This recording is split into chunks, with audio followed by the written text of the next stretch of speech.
Happy Monday, wrestling fans. It's time for Wrestling Tonight, live from No Sales Studios. I'm the Ace of the Tavern, ACEFIELD Retro. And as always, joining on this Memorial Day with the one bad Chad. What's up, dude? Not a whole lot, man. Coming off a big weekend. I was out of town with no service, but I did get to catch up on all the wrestling. It felt not in spectacle and stature so much like a Mania weekend, but just in the sheer amount of wrestling that was presented on Memorial Day weekend. It did feel kind of like Mania weekend adjacent. So excited to get into it, dude. Absolutely. And I know we were talking about this last week, but Labor Day certainly becomes something like that. Now we have Memorial Day and WrestleMania weekend. It's like holidays, nice segmented across the wrestling calendar where it used to just be once a year. Now we're having Memorial Day feels like a special wrestling weekend, which is awesome. Yeah, man. Yeah. I mean, what do we get? We got events on what, Friday, Saturday, and Sunday night? And also including the Thursday. I mean, you can go back to Wednesday too, straight through. So we had events for the full week. I mean, it was WrestleMania light without the Hall of Fame. Yeah, our significant others are probably they get tortured on weekends. It's like, what are you doing this weekend? Burgers, dogs, and a lot of wrestling. Absolutely, man. Let's get into the first show. And, we're showing our little bit of bias here, but we're going to open up with the one that's fresher in our brain. That's Double or Nothing, I think. Let's do it. Stories.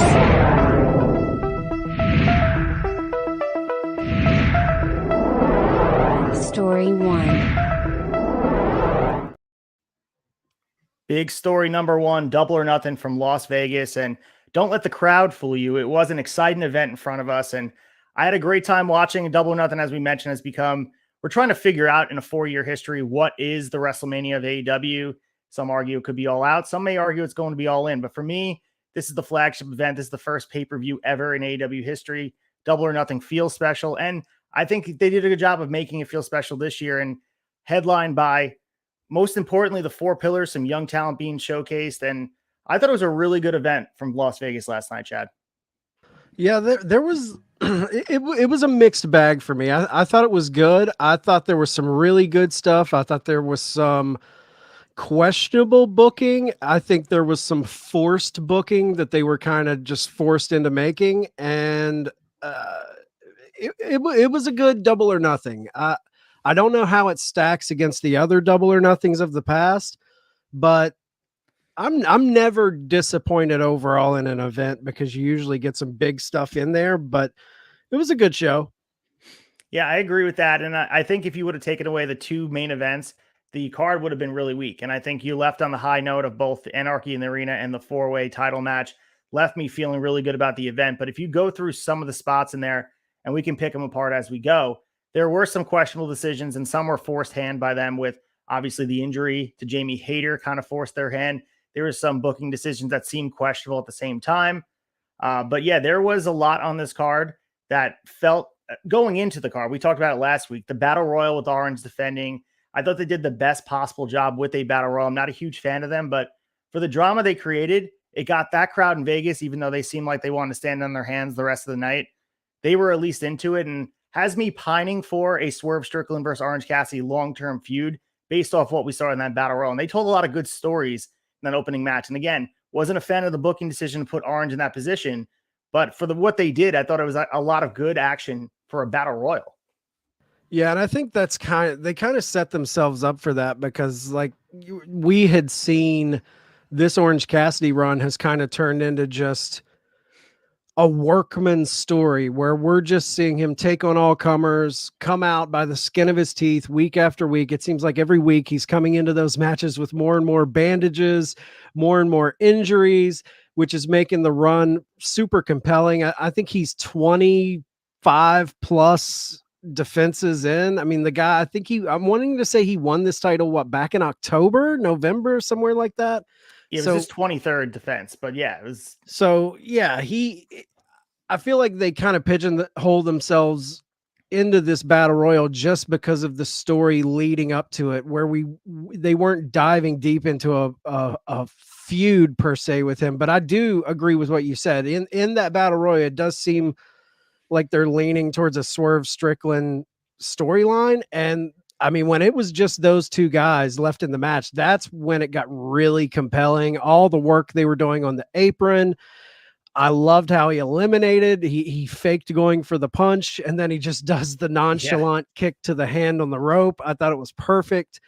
Even my girlfriend had walked in at that point and she was like, that's such an Orange Cassidy move. And I was like, exactly. So I think I'm with you. I'm not a big battle royal fan, but I did enjoy it. The only thing that kind of left a little bit to be desired about that match, I thought we were going to get a Joker or two, and the fact that they had announced everyone in that match up front, and there was no. I thought there was a possibility we could get Andrade, Miro, but I guess they're saving those guys for the Collision debut, maybe. But all in all, it was a fun way to kick off. As fun as it could be for a battle royal for me. Yeah, I agree with that. And looking at the battle royal itself, inside it there were some compelling stories, and they kind of sacrificed logic in some of the booking things. And battle royals do that, but the ref allowing guys to stay on the outside of the ring. You had Commander not entering the ring and then diving off, and of course you want Commander to get his spotted on the pay per view. And I understand that there was some logic discrepancies throughout that whole battle royal, and it is what it is. It's a battle royal, and that's why people don't like them as much. But at the same time, we're continuing this story with Orange. I'm glad we're not sitting here post-mortem talking about Orange's reign that was. Now we get to continue, and hopefully it's going to be Swerve Strickland versus Orange Cassidy, because there's something there, and the both of them clicked really well. And you've seen Swerve Strickland, and we've all seen a lot of him, what he can do. Small snippets during that tag run with Keith Lee, but even go on the indies, go to his match with Nick Wayne on Defy. There's a lot of good stuff that he can give us, and I think we get him in a consistent clip here on AEW programming. Orange Cassidy's the perfect dance partner, and to have Swerve Strickland probably beat him, I would love that to be the end of his title reign. Yeah, I think Swerve is a deserving person to hold a strap. He's been kind of building all of his character and his story over on Rampage for a couple months now, and he's put on some mass. I thought he looked pretty jacked coming into that match yesterday. I was surprised, and I think he's got an it. I've always said Swerve has this it factor. I could see him in the main event scene easily. It's pretty interesting to see where they go with this. But I will say, thank God Orange retained, because if he wouldn't have retained and he would have ended this streak in a battle royal, I would have been pretty upset about that. I think and they could have done the same thing. Yeah, they could have done the same thing. We'll talk about this match next with the Jade and Taya match, which was an uneventful match. And we were looking at Jade Cargill, who was at a 509-day, 25 successful defenses, 60-0. This means a lot here. So she's taking on Taya, and we could have been seeing Taya win the title and beat Jade here in Vegas. And the fans are getting behind him. I want to just kind of say that here. I'm not the biggest fan of Taya would have been ending the streak. I don't think she would have been the person enough to get the rub. But what they did after has me feeling a certain type of way. Like I love that Statlander was the one to end it, but what I would have liked, do it exactly the same, but don't have Statlander do it, because I think it takes a little bit away from whatever she would have gotten from Jade's whole 60-0, because now there's that sliver of doubt saying that Jade had already competed. Statlander couldn't have done it. I'd rather just go all in, especially if Jade's going away, as they're saying, to go off to do other side projects. Go all in and create Chris Statlander, instead of people saying, in kayfabe world, she probably wouldn't have beat Jade on her best day. And I know that creates a story when she comes back, but coming off a defense of 60-0, I want them just fully commit. It's kind of a half-baked thing for me if you're going to have Statlander win in this way. Yeah, I was a little upset about the booking decision. I always thought that Statlander could be the person to dethrone Jade. But the fact that she's been gone so long and she comes in first debut back after the ACL and wins like that, I think it does a little disservice to not only Jade but Statlander. I mean, with Jade, you've got her reign ends like this, not in a big story, it was just kind of like an afterthought. She loses in a debut back, and then Statlander, like you said, she beats Jade after she's already been in a match with Taya. So I don't know how big of a deal this was for Statlander, even, it didn't feel like this big monumental win for her. It felt like if she would have came back and challenged, and maybe we build up to something in the future, and then it happens where we get at least 3 or 4 weeks of a story between the two of them. But I guess it kind of fits with the way they booked Jade. She's had a 60-0 run against not to put anyone down, but the mid to low card people she's really stacked wins up against. And now in this, she loses the title kind of unceremoniously against a big star in AEW, but someone who hasn't been around. We haven't seen her in a long time, and she just comes back and wins the title. I was hoping they were going to parlay this 60-0 streak into something bigger, into her either entering into the women's world heavyweight championship space with that title still in her waist, or losing to I don't know. I thought we may have been positioning for a Mercedes Moné Wembley match between Jade and Mercedes, but who knows? But yeah, I wasn't big on the way Jade lost the title here. I thought they missed an opportunity to capitalize in a bigger way. I see what they were trying to do because you don't want to damage Jade on her way up the card. But the way to do it could have been telling the story as you had, and then you'd have two people that are built just as strong with Statlander. It won't take long to heat Jade back up if she takes a hard luck loss to Statlander in a long story. Maybe there's something else going on when they want to expedite the title offer, and Statlander was always the plan. Maybe they wanted to wait until September, but that wasn't in the cards. Jade said, I want to go off and do something different. So we don't know what's going on behind the scenes, but from the outside looking in, Statlander would have benefited from just having the benefit of a full story, because that streak, you could tell it meant a lot to the fans in the building, because when we saw whatever Taya calls her move, the same move as the Jaded, the Valhalla's Revenge or whatever, when she dropped her on her face, right? The fans all stood, and you can hear an audible gasp in the room that they thought that her streak was going to end. So there was something tangible there. So if they would have awaited again, Jade escaped, Statlander returns to challenge her here at the pay-per-view, and then you even do it on a Dynamite. Have a few weeks build. If you want her gone this week on Dynamite to pop a rating a little bit, but listen, we'll see where they go with Statlander. I'm happy to see her back. As you mentioned, she's been out since last August. She had the surgery in September of 2022. So she's been out for a while. We haven't seen her on our screen. A lot to give here. She's from Creative Pro, that crop of trees, trained by Brian Myers and Pat Buck. So we've seen what they're creating, and she's 27 years old. It's still not even seeing the prime of her career. Can't wait to see. She is really one of the core units of this women's division that they so desperately need her back. So all that being said, I love that she's back. I hope they continue that push and book her as strong as they're booking Jade. Yeah, I'm excited. I'm excited for the women's division coming out of this event. Even though some of the booking felt forced or strange, it does completely give us a new landscape of the women's division. I don't know where we're going to go with it. My one question before we move off of Jade into maybe the women's world title scene. Do you think the 60-0 run did its purpose? Like, did it do what it was meant to do for Jade Cargill? For Jade, yes. I think they created a star. When she came out with the entrance and, Pretty Girls Walk Like This and the whole musical act, you feel the star power. Even before that, she feels like one of the biggest stars, if not the biggest star in AEW, transcending what feels like just pro wrestling at large. So I think it did work for her. I'm not sure if it would have been the same if she didn't have the 60 streak. I guess you could have a conversation about that. But yeah, I think so. And I guess it's to be determined if that 60-0 is going to translate into giving the rub to Statlander, because when Statlander was last year, you got to remember she was involved in mid-card stuff with the Best Friends. And I think all that stuff going on with her, hopefully they can parlay that into this big story with Statlander and take her to the next level, because she wasn't quite there before she got hurt. That's very true. That's very true. I think it's a new. Look at this event, man. We have a new TBS Women's Champion. We have a new Women's World Heavyweight Champion who is now a 2-time champion in the company. Toni Storm beating Jamie Hayter. I mean, that seemed like we all knew Jamie was banged up, but I didn't realize she was that banged up where they were going to have to take the title. And you could see, I know a lot of criticism coming out of this event is they said it was overbooked, just too much shenanigans going on. I think in a situation like the Hayter Storm match, it was booked like that out of necessity for hiding Hayter's injury. Am I wrong? No, I felt the same way too. I didn't even know if Jamie Hayter was going to compete when they did the whole Ruby and Saraya attack before the match. I thought they were going to call the match, or maybe even just say it's not happening tonight.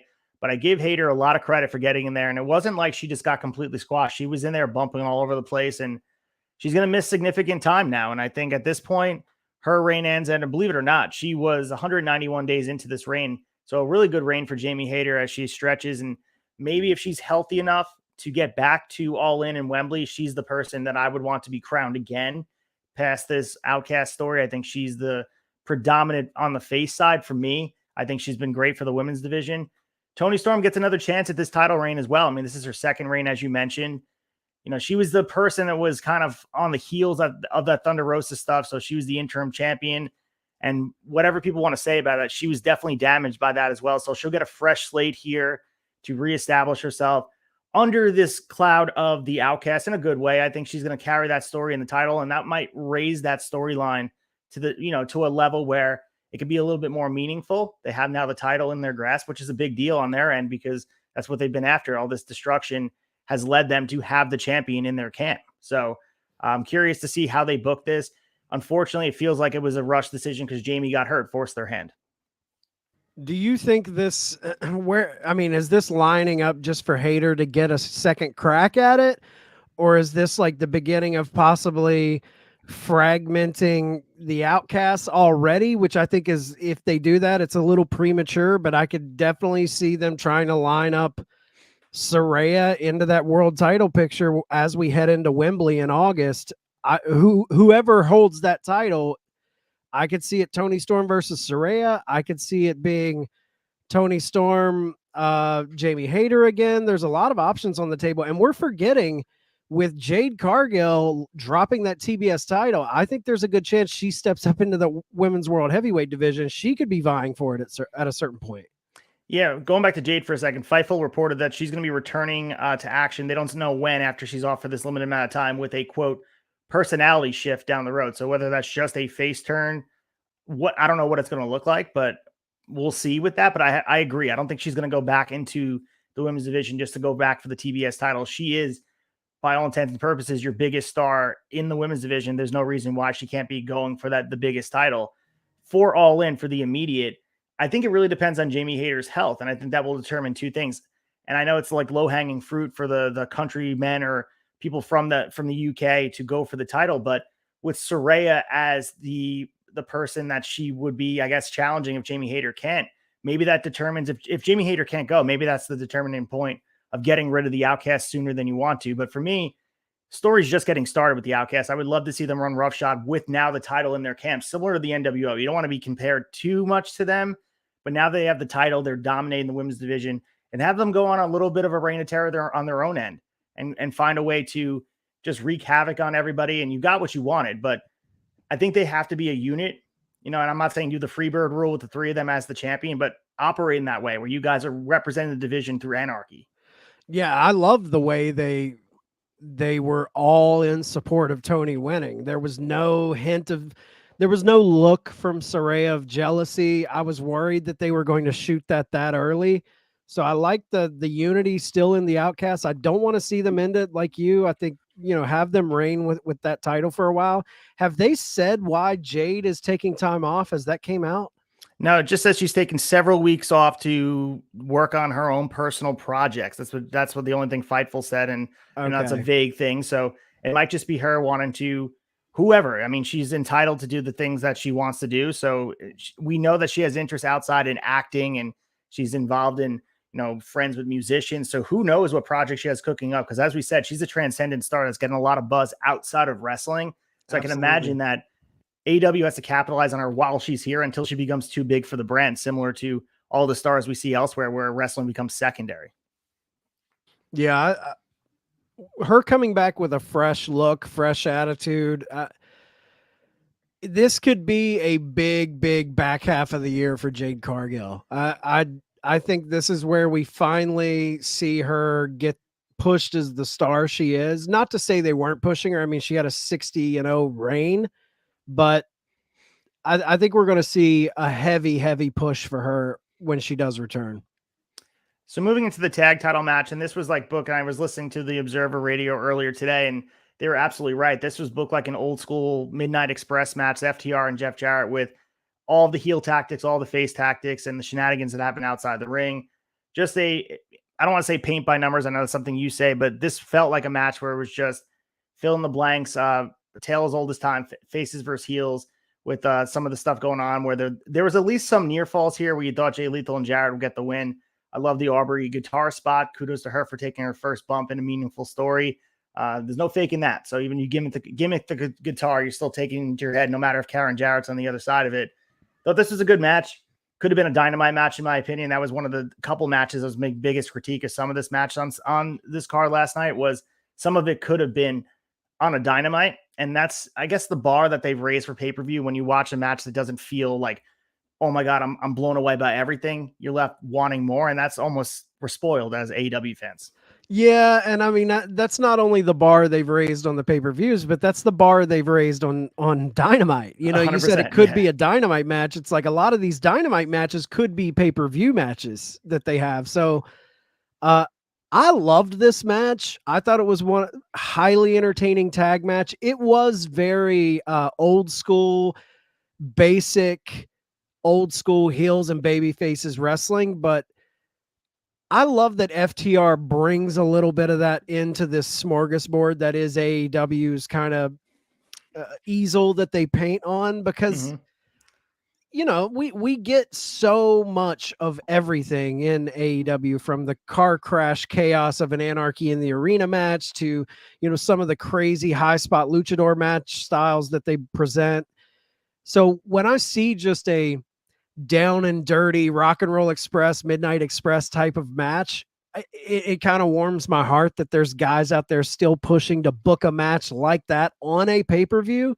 The guitar shot to Aubrey from Karen Jarrett was fun. Dax and Cash, man, they just always entertain, even if it's not the dog collar match with the Briscoes, and it's not the Young Bucks match they had, everyone was fawning over. I still enjoy watching them tell their stories bell to bell. They lay matches out so, keep it simple, stupid. You know, they're not trying a bunch of craziness. Everything makes sense. And I really enjoyed the match. I thought Jeff Jarrett and Jay Lethal brought a lot to it. I think a lot of people coming in were like, why are these guys in this spot? And I thought they rose to the occasion and they told a good, solid story. This is just this was a check mark, or a fur on the pelt of FTR's reign. And I think we're going to get to bigger, like big iconic tag feuds for FTR, but I want to see them build up these wins over tag teams before we get to a long Young Bucks feud for them, or somebody bigger than that in the future. But I enjoyed it. I liked it. Yeah, and believe it or not, this was their first defense, and I couldn't believe it. I went to Cage Match through all their defenses, and I thought that for sure they've defended it before, since they won it back in April against the Guns, but no, they haven't. So if I would have known that going in, and not that I thought FTR was going to lose, but when I saw some of these near falls, and that, I give them some credit because they are so good at what they do, working. And those 2 counts near falls were 2 3/4 with Dax losing the shoulder. And when he hit the double J cutter off the ropes, the lethal injection, it was like, damn, they're going to put the titles on Jarrett and Lethal. And you know how big a fan FTR is of Jarrett. So maybe they're like, oh, give him one last run. I think he can get some heat.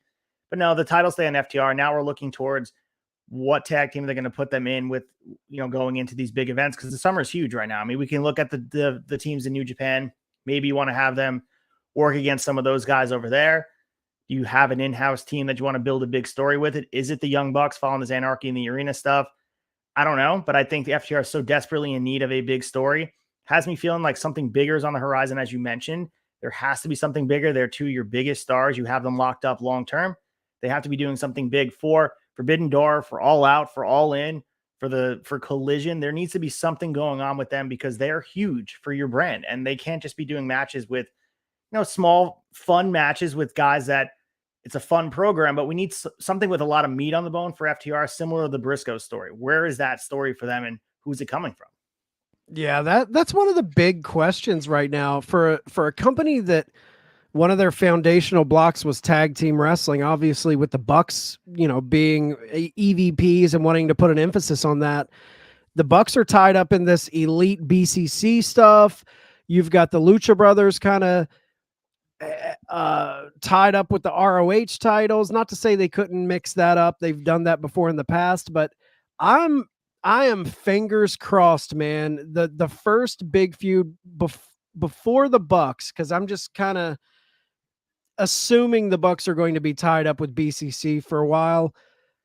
I'm fingers crossed they mend the fences of Santana and Ortiz, and we get Santana coming back. I always thought those guys deserved a big, momentous tag team feud. I would love to see those guys come back and rekindle a little bit of that stuff they had in the Pinnacle Inner Circle feud, where they mixed it up a little bit, but they never went all in on it.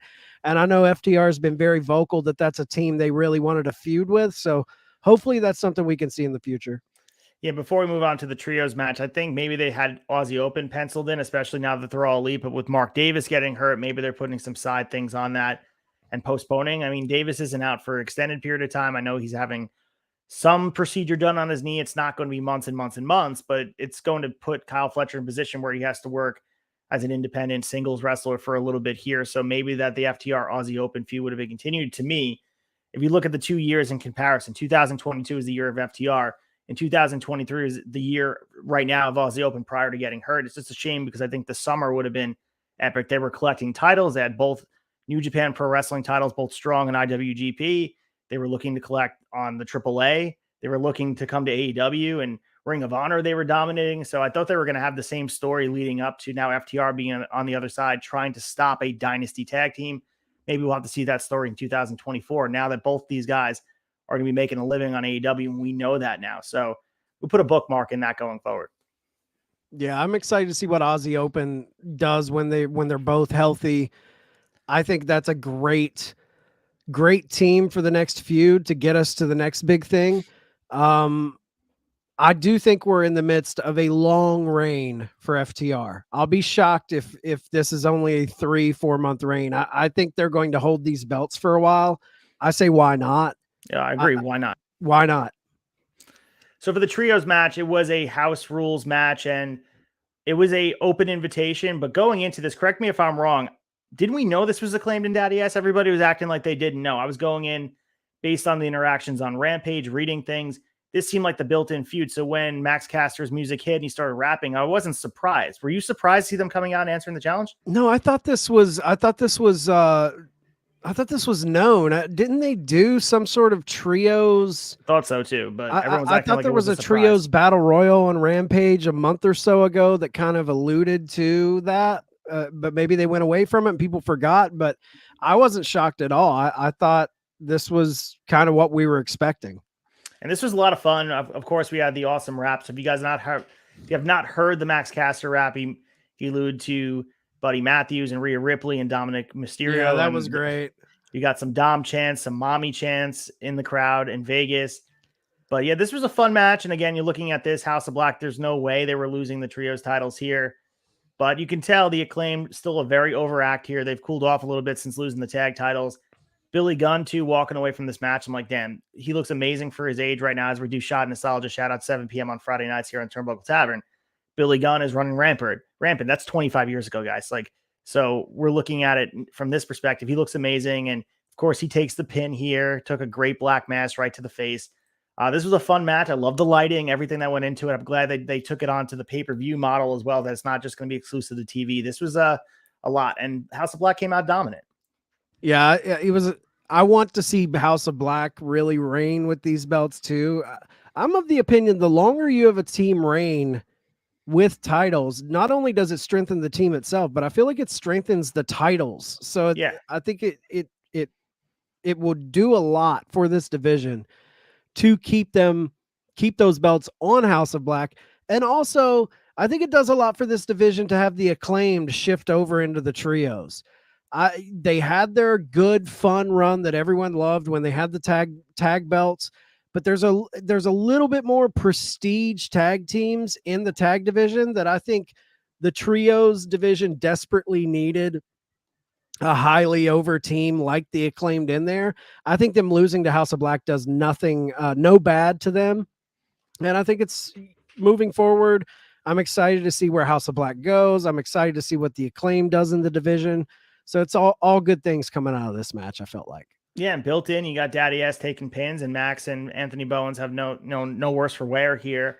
And I think this could be a long form program. But right now, as you said, I think it's establishing both the titles and House of Black as an entity that, because in the past, they probably would have just left them off the pay-per-view and just said, all right, no matter what, even though it seems like a foregone conclusion, they're going to walk away retaining the titles, they would have rested on that. But I think they're putting a lot of emphasis, which I thank them. And I also thank you guys on the flagship, playing the commercials to get House of Black booked to the level they are. Cause I feel like we've put in the universe to get it there. Oh yeah. We were pushing that hard. Seeing them come out on pay-per-view, it's just the presentation. Everything's so good. Even Julia Hart coming out with the nails and the hat with the stained glass windows of the church and the face paint on Buddy and also on Brody. Man, the presentation's epic. And if they can figure out a way to get these guys in bigger stories, like, and again, I know we're saying this weaving in and out, this is Double or Nothing supposed to be like their WrestleMania, but I guess as we're breaking it down, we're seeing this is more of a stepping stone to something bigger because everyone's like in a waiting game. We're trying to put the pieces together for that bigger finale somewhere. And House of Black, man, you got magic on your hands here. Absolutely. And with that House of Black, I think everyone is putting the weight of Collision's success on the shoulders of one man, CM Punk.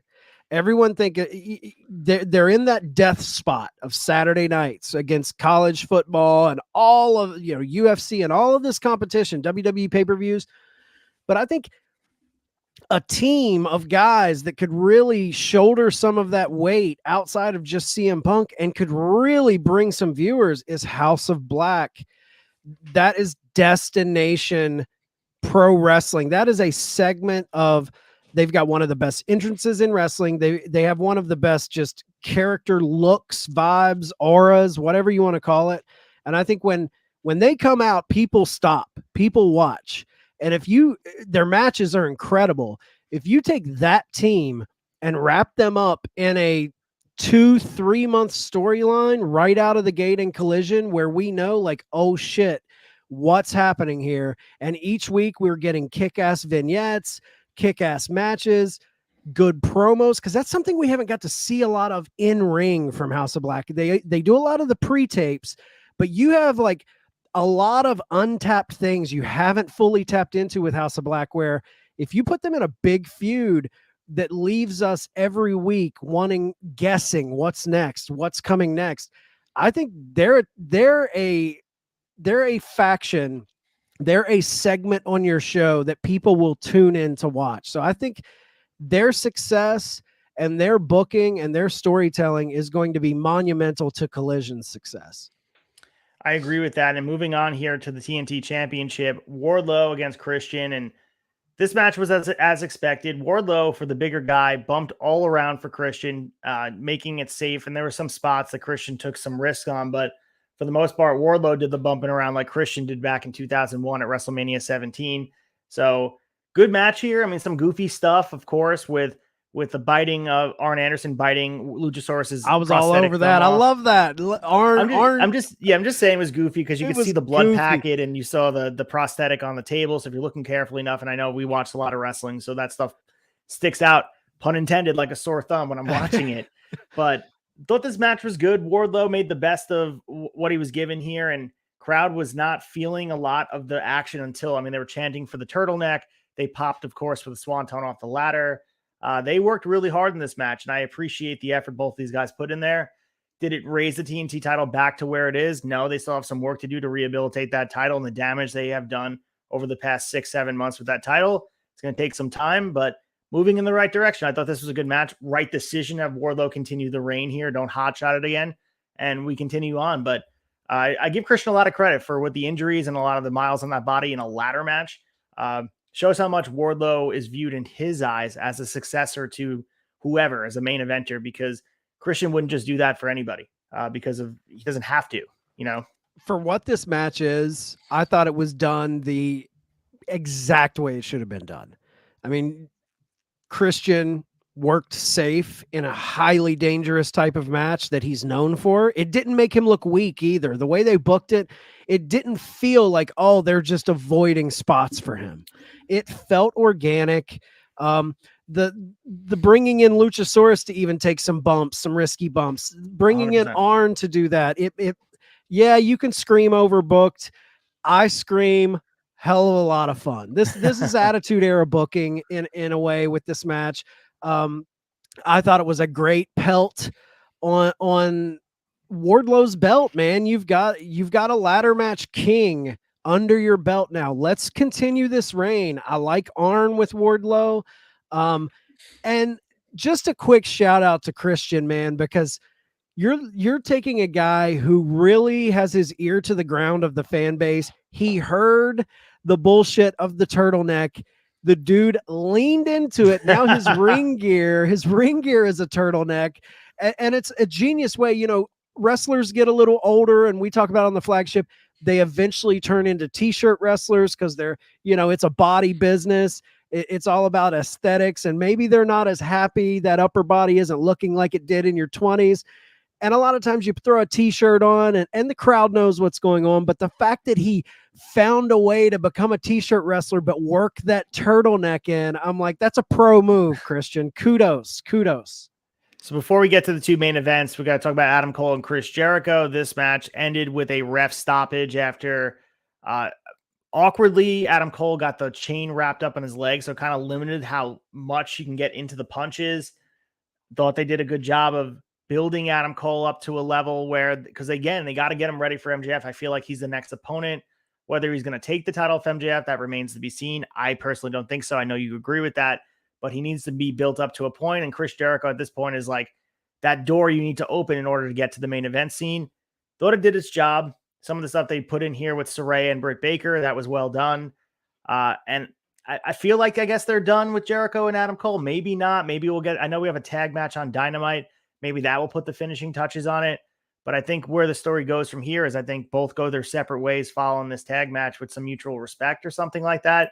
And Adam Cole is getting ready for potentially taking on MJF at wherever it's going to be on one of those, you know, staple Dynamites with an event on it. Is it going to be All Out?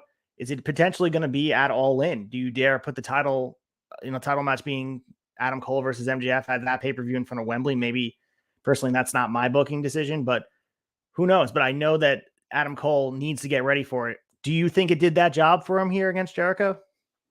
To get him in that spot for MJF? To feel believable to beat MJF, to be bigger than almost on his level.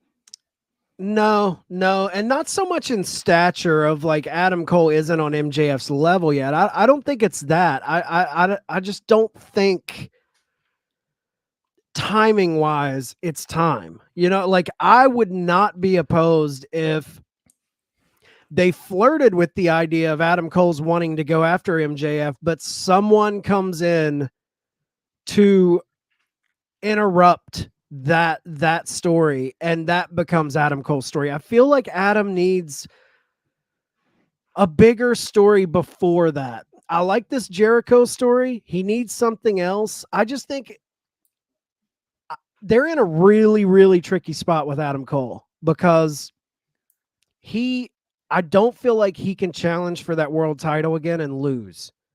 Like, I feel like the next time he challenges for that world title, he has to win. He had those series of matches against Hangman where he lost. With this babyface push, I feel like you can't push him to that title and then him lose. I mean, obviously you can. Look what WWE did with Cody Rhodes. You can obviously do that.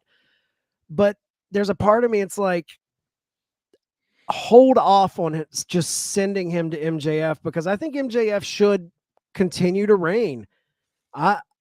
I want him to reign into 2024. I really do. I think the more and more you let this kid stack wins up and beat all of your heroes, the bigger he's going to be, the better it's going to be for the company. I know they typically, their world title runs, a lot of them usually run, 2 to 3 pay-per-view cycles and then a title change. I don't think we've seen anyone go an entire year. Kenny was close when he had the belt, but he didn't get that full year. I would love to see MJF go over a year. He wanted it full gear. Let him lose it at Revolution 2024 in February. I would be all about that. So it's just one of those things like, what do you want to do? Do you want to have him drop it to Cole? Because I don't know if Wembley's the place to do it. I could see them doing it at All Out in Chicago more because you've got the story of that's where Adam Cole debuted for the company. And then, 2 years later, he's cycling, or well, it would be 3 years maybe. 2 or 3 yeah. years later, he cycles back and wins the world title there. I don't know, man. It's tricky. This is a tricky spot because I want Adam Cole to be a champion, but I want to see him be like the babyface that everyone is just wanting him to win it bad, knock him down. But this match, it was fun. I am a self-proclaimed Jericho mark. He's my favorite wrestler of all time. I thought the ending was very wonky. I thought it was, especially being an unsanctioned match, and then it's a ref stoppage. I thought it was a little weird. It seemed like it took the wind out of the sails of the crowd. Like the crowd booed. It didn't know what was going on. It was fun up until that. It left a little bit to be desired, but I don't think this match put Adam Cole in line for MJF, which makes me extremely interested to see where we're going on Dynamite in the coming weeks, because who is going to be the guy to step up and challenge MJF? I don't think we see a clear-cut opponent right now. Yeah, how do we get Adam Cole to be the Ring of Honor, even the NXT Adam Cole, where people just wanted him around and they were, of course, the entrance is over, people chant with him, but there's something missing and I can't put my finger on it. And I'm sure wrestling fans listening to this, watching this, feel the same way with him. When you watched him over in NXT, and maybe you haven't watched in a long time, go and watch the match he had with Keith Lee. Just go and watch that match, NXT, the title for title, the North American for the NXT title. Go and watch the magic that was produced with him and with that character, with the Undisputed Era, and try to imagine how it could look on AEW, because I think something is missing. And maybe because they're trying to copy and paste it into this environment, they're not redefining who he is, because I think the difference between Ring of Honor Cole and NXT Cole was enough distinction to have a difference. But I think the NXT Cole and this AEW Cole feels a little bit of the same thing, especially now. And now he's trying to shake loose of having the Undisputed Era around him from the beginning with Fish and O'Reilly. And it was too much of, I was okay with it with the alignment of booking because I thought that was them treating wrestling fans like they're smart. But it seems like it's damaging Cole right now to the point where you mentioned those Hangman matches. I feel like he was worse for her. Even the Orange Cassidy match, there's something missing. And I think in order to get him to a level where he's a believable challenger, whether he wins or not to MJF, there's still a little bit of work to be done. I think it's a step in the right direction coming out on top of Jericho, and the ref stoppage is supposed to make you look brutal. And you took a legend of 30 plus years to the task and you pinned him to the ground and got him to, the ref to say you're too much of a danger to him to the match continue. But you're right. I think there needs to be something done further. And I don't have the answer. I love Adam Cole. I think he's a great wrestler, but there is something missing right now in that story progression. Maybe overcoming the injury will be enough to get the fans to rally behind him. Yeah, and I think, NXT and ROH Adam Cole had a lot more in common to me than AEW Adam Cole has to either of the other companies. I think ROH and NXT, he was obviously flirting in that heel world. He was a heel. He had a lot more bravado to him. He had a lot more arrogance to him. And I think people are rallying behind him as a babyface. Even though in NXT he was getting babyface chants and people loved Undisputed Era, he still had that arrogance about him, where now he is pretty much a white meat babyface. And I think he needs more adversity. We need to see him go through more. You can't just lean on the concussion story. Even though that's true to life and it makes us pull for him, we need some adversity inside the ropes. I'm not saying take losses, but a good template, in building Adam Cole. Look at what they're doing with Orange. He has adversity in all of those matches where he's barely skinning himself, getting out by the skin of his teeth. I think you need a little bit of that with Cole, but instead of doing kind of the open challenge type of template, put him in feuds, but put him through the ringer. And I think if you do that, people will really start to pull for the underdog, and we will want to see him take MJF out. But yeah, I don't think he's there yet. Even though I think he should be the guy to take the title from MJF, I don't think he's anywhere close to me buying in that he should get that belt. Speaking of MJF, he defended in a fatal four-way pillar match, Sammy Guevara, Darby Allin, Jack Perry, and of course MJF. Match was great, man. There are some insane spots, dives, moves. I mean, the finish to me, chef's kiss. I love the alluding to the past and paying off smart fans. We always talk about this. Like, if you're paying attention to things, we talked about the mentor doing all the moves, whether it be the Scorpion Deathlock or the Crossroads or the Code Breaker. We even saw Sammy Guevara breaking out the walls of Jericho. Yeah. I love all of that because it pays off for being a fan that pays attention. And also with the takeover headlock, I'll say this. I love that MJF did it. This has me believing that Darby Allin might be the one to do it and take the title off MJF when the time comes, because they're setting that. And usually when AEW plants seeds, they don't just ignore them. So I think we're going to be paying attention to this for a long time.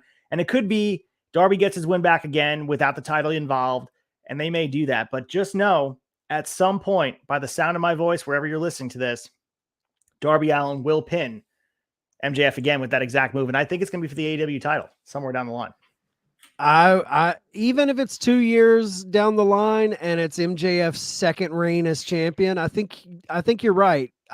But I think that's the beauty of AEW is with WWE. A lot of times you'll see those signs, those road signs pointing to where we're going to go, but it's usually they try to do it in the near future, where AEW has no problem letting 3 years roll by before they. When was this headlock takeover? This was years ago at this point that they alluded to this main event 3 years later, which is fantastic. Right, it's great. I mean, this entire story is possibly one of the oldest stories in AEW. The four of these guys. That's why I had no problem with this match. I thought this match, the story was great. The four pillars. I love that they really leaned on the other three guys to tell this story leading up to it. They were the guys working the mic when we're so used to MJF coming out week after week and cutting those long promos. They kept him a little quiet, at least for him. You know, they kept MJF quiet in the lead up to this. I thought this match over delivered. I thought it was the match of the night. I thought it should have been the main event. I would have had no problem with this main eventing after Anarchy in the Arena. I thought there was a lot of gaga, a lot of fun, crazy shit in Anarchy in the Arena, but this was the wrestling I love. And my God, if you're still one of those people that's giving MJF shit, saying, yeah, he can work a mic, I don't think his promo was hyperbole when he said, I was in the best dog collar match. I was in the best Iron Man match. I'm going to be in the best fatal four-way. I agree with the dude across the board. That match against CM Punk, phenomenal, especially the lead up in the story. That Iron Man match against Danielson, I think a lot of people, when it first happened, people were thinking, oh, maybe it's recency bias. Dude, we're pretty far removed from that match, and I still have it as my favorite Iron Man match. It was phenomenal. This kid is the truth. I think MJF is a bona fide prodigy. And if you don't think he's a prodigy yet, quit smoking whatever you're smoking, clear your head and look at what's in front of you, because his promos are legit. His in-ring is incredible. His mindset, if you watch the presser after this, the guy gets wrestling in the way all talent should get wrestling, where he's talking about the fans like they don't care about you. Doing these crazy moves and risking your life to try and get attention, it's not the way to go. So he's the total package. Philosophy, in-ring, mic work. We're seeing something special, and the kid's 27 years old? It's phenomenal. I had an epiphany during the match where, there was a lot of criticism and people were talking about the odds of MJF losing, and that takes away from the match. As they're doing the entrances, and everyone, Sammy got his pomp and circumstance entrance, and congrats to Ty and Sammy on their baby on the way, by the way. They did announce that. Yeah. But seeing the presentation of everybody here, I had the epiphany that they probably had in the booking room about this, where it's not about someone taking the title off MJF. It's about creating these guys to be able to take the next step when the time comes. And I thought it was a job well done. They accomplished the goal here. And I'm not sure who got the best shine, but they all got a little bit of shine off of this. And they did such a great job of making them feel important. I thought Sammy probably looked the best. And it's interesting because I thought Darby was already like head and shoulders above where Sammy was.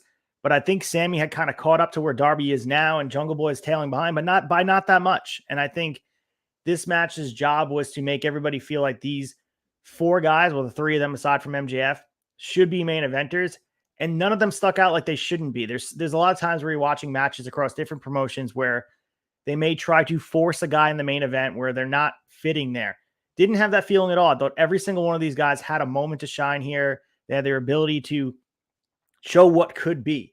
And right now it's MJF's time with the title.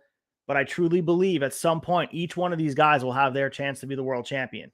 Whether that time is 5 years from now, these guys will be future world champions. And we're looking back at this year in 2023 of saying, remember when they had this match?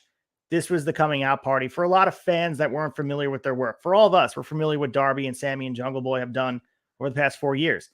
But, pillars they use as a gimmick, as a word for AEW and these talents. But these guys have gone out there and created some of the most memorable moments with moves and programs. I mean, Darby, for God's sake, he's brought second life to Sting.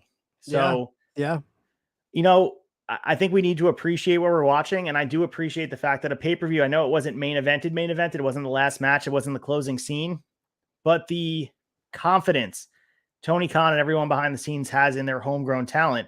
If you're saying that AEW just rehashes WWE guys and uses old talent from elsewhere, you're just wrong. You're just trying to reinforce a story that is not true, because this is point and purpose right here that MJF, Jungle Boy, Sammy Guevara, and Darby Allin went out there and proved you wrong. They can have a world title match, and their world championship isn't just put on guys that are older.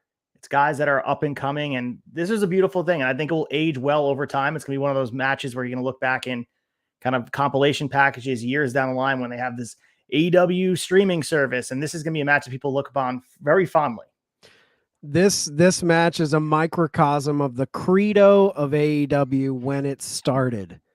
From not only the style of wrestling, the mix of style in there, the little bit of that indie flavor mixed with the old school storytelling of MJF, and the talent.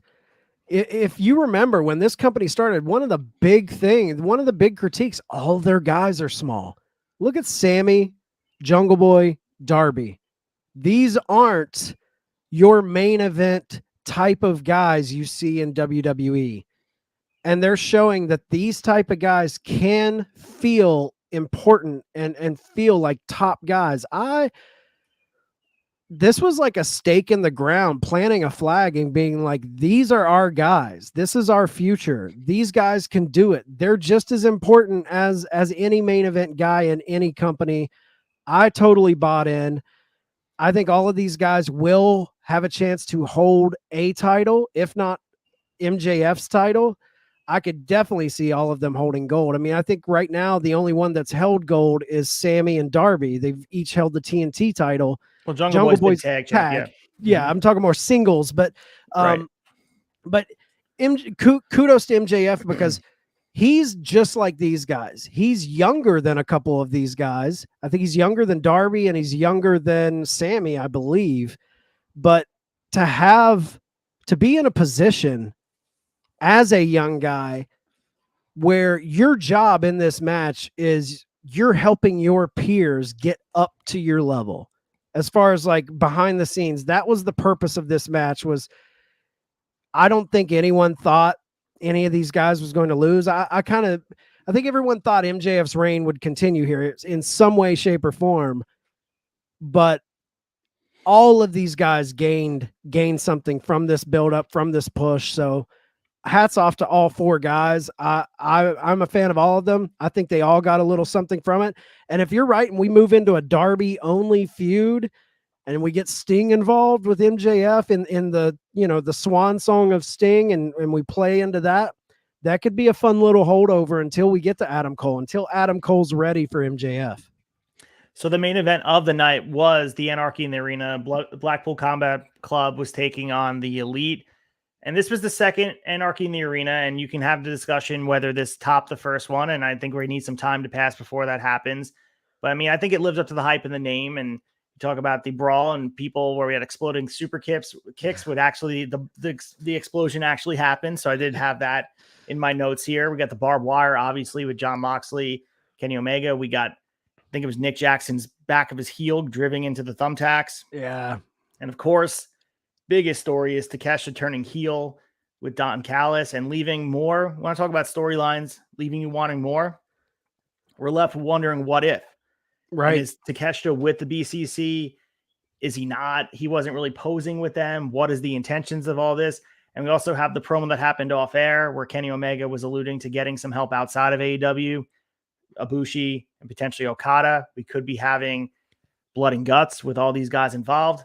Man, this story is just getting started. And it was funny because I think we were talking last week that maybe this will end it. Anarchy in the Arena will be the finale of their feud. But damn, this feels like the opening chapter, what's going to be a summer-long bloodfest with all the BCC. And the other thing before I let you say what you thought about this match, Wheeler Yuta pinned Kenny Omega in the main event of a pay-per-view. I love it. Crazy. That to me was Danielson and Mox being like, all right, Padawan, think, kid? Let's go. It's your night. You're gonna go over the cleaner. I bet tears probably filled Yuta's eyes in the back when he found out he was getting the pin. I thought this was fun. I mean, it was a fun car crash. Like you said, it's got to settle in because I really liked the first Anarchy in the Arena. I mean, that image of Eddie Kingston coming to the ring covered in blood carrying a fucking gas can is burned into my memory. But the exploding super kick, all of that, there was some great spots. And like you said, I do think this is the first chapter.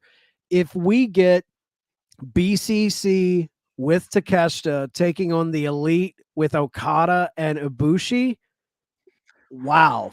And you do a blood and guts at Forbidden Door, and that, like, where do we go from there? Is that the blow off? Do we take this all the way into Wembley? I mean, the options are unlimited. And I think a lot of people maybe think sometimes the criticism with the Elite is they don't know how to tell stories in the ring. It's all big spot fest. And I couldn't disagree more because we're tied into this BCC story right now with the Elite, but this is still kind of connected to the whole Kenny Hangman story. Yeah. That's one of the oldest stories that this company's built on. This is kind of tied into that whole Mox Omega story that started the night of Double or Nothing in 2019. I mean, there is a lot of connective tissue that this story has that goes all the way back to the beginning of the company. So there's a lot to be milked here, especially with Callis turning on Omega and now bringing Takeshita into the fold. And that's something that they had planted for months. I mean, there was segments on Rampage where they showed Callis kind of whispering in the ear of Takeshita. And we all thought it was like, it's fun to look back at that because now you can see that the devil was whispering in the ear where we thought he was just kind of wanting to mentor him. Oh, Callis has kind of turned over a new leaf with Kenny. Everybody loves them. So there's a lot of subtlety in the storytelling with the Elite, and I'm enjoying it, man. I thought it was a good match. I do think it shouldn't have main evented, but with all the talent involved in it, I get why it main evented. Yeah, and you mentioned the stories from AEW being continued, but there's also stories outside of New Japan and other promotions as well that's being tied in. The Ibushi Omega thing has been going on, and also go to Omega Okada too, and like they're putting their differences aside and they're telling that story on that side. And not to mention Moxley's going to be at Dominion, so I wonder if we get any more stories there. And Claudio's going to be over there as well on 6-4, which we'll get there. But before we move on, I got to say that I just got to give a quick shout out to Claudio. It was so fun to see a guy like Claudio, who we saw what he was as Cesaro for years, to see Claudio in a match like that, doing the things that he was doing. When they cut to him and he's in the concourse doing the big swing. So good. Like, I'm like, this guy's having the time of his life. Like, it was just really fun to see him in a match like this because I don't remember him ever being in a match like that in WWE. So it felt so fresh for Claudio to be in that type of gimmick match. Me and Sneed watched it together, and I was like, "This is awesome." You know, Claudio's got the fucking vest on that says Swiss across the back. I was so into it, man. So props to Claudio being in a match like this. It was just a lot of fun to see him in that element. So before we move on from our hour-long Double or Nothing talk, which I very much enjoyed, if you guys watched any of the scrum, I pulled some things from Tony Khan, what he had said. He was asked about All In and All Out and talking about them being weeks apart. He said they're great questions, but he couldn't answer them right now. He did say that All In would air live for everyone to watch. Didn't say it's going to be on pay-per-view. I think it's probably what we've been talking about. Probably going to be on the streaming service, while All Out will be on traditional pay-per-view Labor Day weekend, but they are still looking to be running the events between weeks apart. So very adventurous on their end because it's a lot of wrestling in a short period of time. Yeah.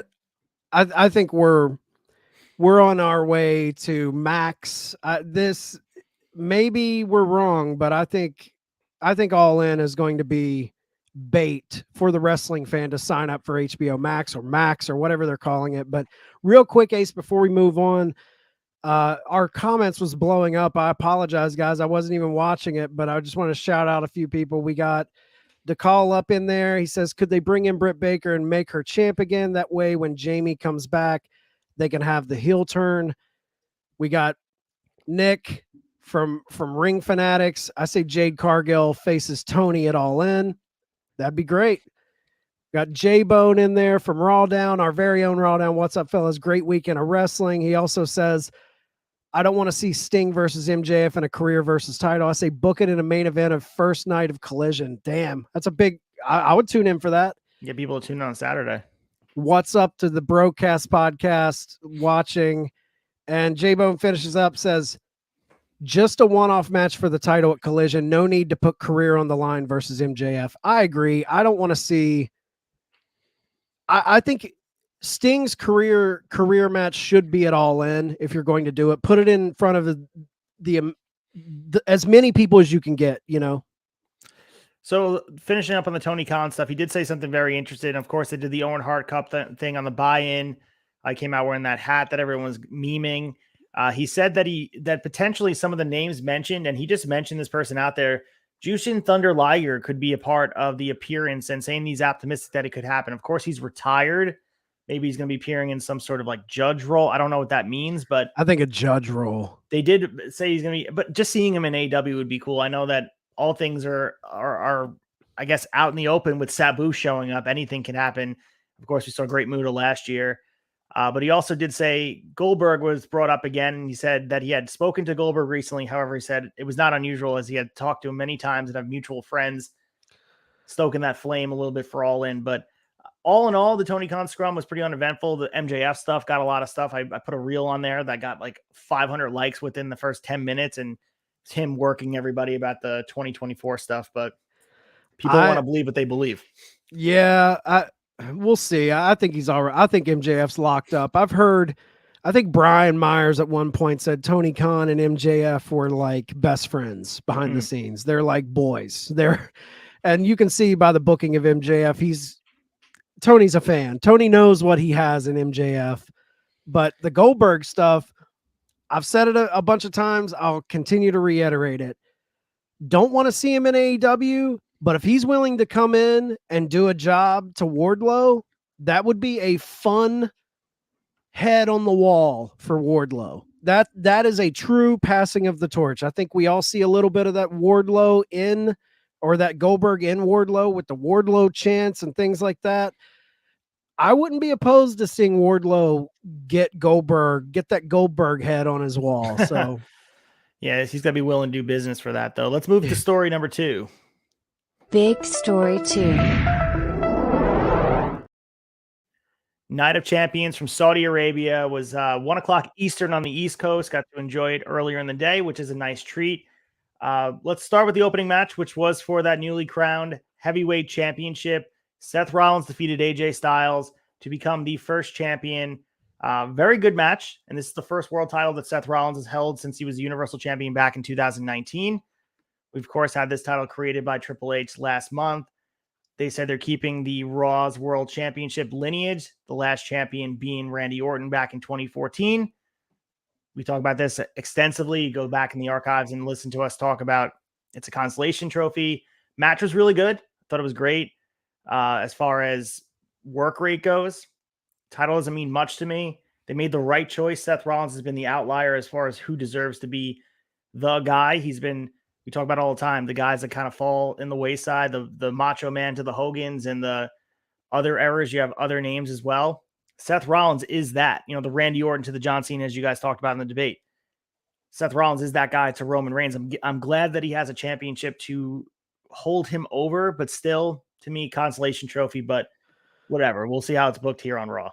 Yeah, I mean, what did anyone expect this match to suck? Look who's involved. It's Seth Rollins and AJ Styles. Of course it was going to be a great match. These are arguably two of the best in WWE, arguably two of the best in the world. I know AJ's kind of probably his prime is a little bit behind him, but he's still one of the greatest out there. And Seth is incredible. Huge fan of Seth. I think it was a layup to put the belt on him, but the weight of the title, like you said, go back in the archives. We've talked about this being kind of a consolation prize.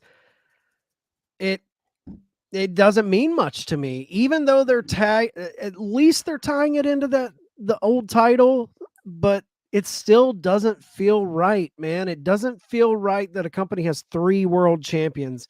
I still say this title to me says that WWE has no balls in their booking, that you have to make tough decisions, and they don't want to make a tough decision.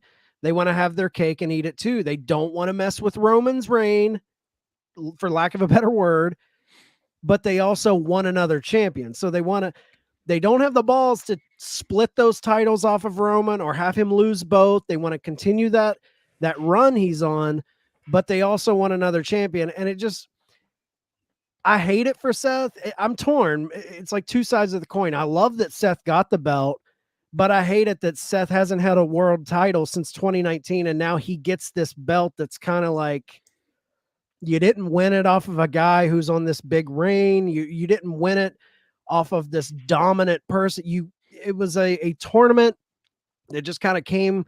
They resurrected a title from back in the day to bring it back. I don't know. It all kind of great match. Love both of the guys involved in the match, but the title just doesn't mean anything to me. Take your zombie title and go home. Resurrect that shit. So right. We had Asuka surprisingly putting an end to Bianca Belair's title reign, defeating her on Saturday. Bianca was champion for 420 days. And this is obviously a rematch from WrestleMania. This was a match that I did not think that this finish was possible, but they pulled the trigger on it. I think they've noticed that Bianca Belair is getting a little bit stale. We've talked about it extensively on all our platforms, most notably on Raw Down. You hear the boys talking about all over on SmackDown stuff. We're trying to figure out a way to get Bianca to stay fresh, but this is the way to do it. So being that it's a rematch and Asuka has this new edge to her, it felt like if losing would have been very detrimental to what they're trying to build with Asuka. Shocking, but not in a bad way. I thought it was a good match, and Asuka gets to be the champion, multiple-time world champion at this point. Interesting booking decision.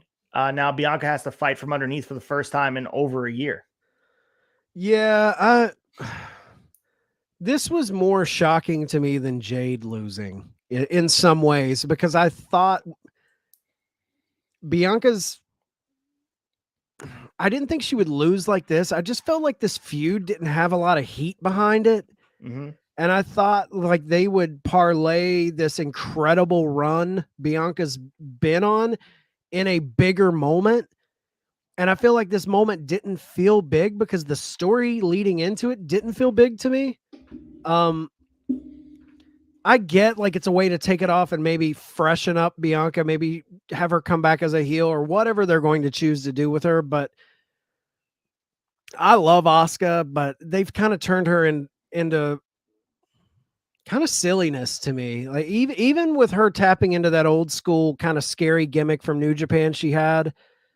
Not New Japan, what was it, Stardom? Yeah, over there in Stardom, and yeah. Mhm. What was the name? I forget the original name of her character. I think it was Khan, or I can't. But they're tapping into that, which is kind of fun. But I don't know.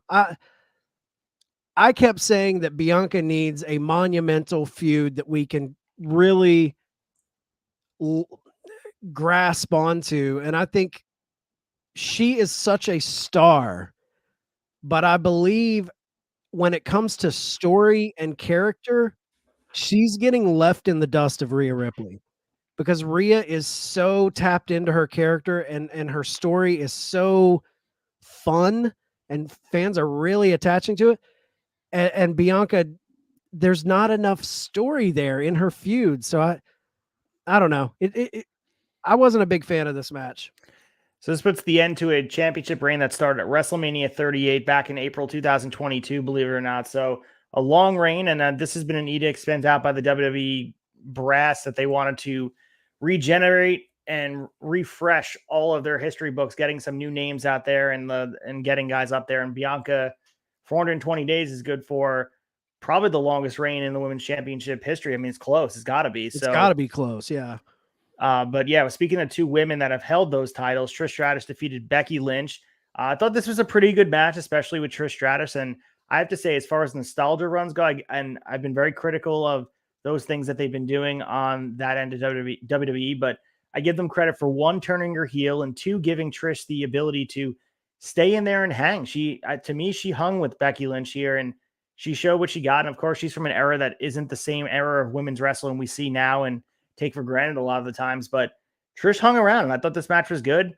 Don't think it's the end of the feud. We're going to see more of this story, but Trish, for her age, despite being someone who's been out of the ring for an extended period of time, she came in and she's like a fish in water at this point. So surprising to see her get the win, but that tells me this story's not over. Yeah. And I know we complain a lot about bringing in, the Goldbergs of the world and putting them over stars of today. But if this is a longer feud, it makes sense. If they're going to drag this to a monumental, throw a cage on it or throw another gimmick on it and put these two women in a big tent pole match at SummerSlam, it kind of makes sense. Trish has been killing it in her return. I think she's 47. She looks great. The heel, I love heel Trish Stratus. I love the bitchiness she's bringing. It's a good way to try and get some of that shine back on Becky that I think she's desperately needed. I just think she's cooled off so much in the last 2 or 3 years, where she was the biggest thing in wrestling at one point. So I didn't have a problem with it. I thought it was a fun match, but it, like you said, it does seem like a road stop onto something bigger. So other match here was really quick. I don't even think it lasted a minute. Rhea Ripley defeated Natalya. Dominic was taunting Natalya at the belt, allowing Ripley to hit her from behind. We got the Riptide, and that was it. So quick match here on Natalya's birthday. So she's getting squashed here by Rhea Ripley, and no one thought Natalya was going to win, but I thought we'd at least have a competitive match for the fans. But maybe it was a time limit crunch. Maybe they didn't realize I don't know. But anyway, Rhea went over strong, which is the right decision. And we move on, and Rhea's run continues. And as you mentioned, she's still very over. She's over in both companies. We have her people chanting her name over here in AEW at Double or Nothing. Yeah. And Natalya, I mean, you can say a lot of things about Natalya, but she is a company. She is for the company. She will do what they want. She's made a career there. She's one of the vets. And she went down to the young star. I don't know how much this helps Rhea. I mean, beating Natalya, I don't see, there wasn't a lot of steam behind Natalya, but it was what it was. Quick squash. Speaking of a throw together match, we had Gunther defeating Mustafa Ali in a IC title match. Obviously, the announcers did a kind of a hit job on Mustafa Ali here. They absolutely buried him during commentary, pretty much talking about how he's not up to Gunther's level. He's just not up for the challenge. And usually, and of course, that's building him as the underdog. He got some offense in. He had a near fall on Gunther a few times, but Gunther obviously came out and won.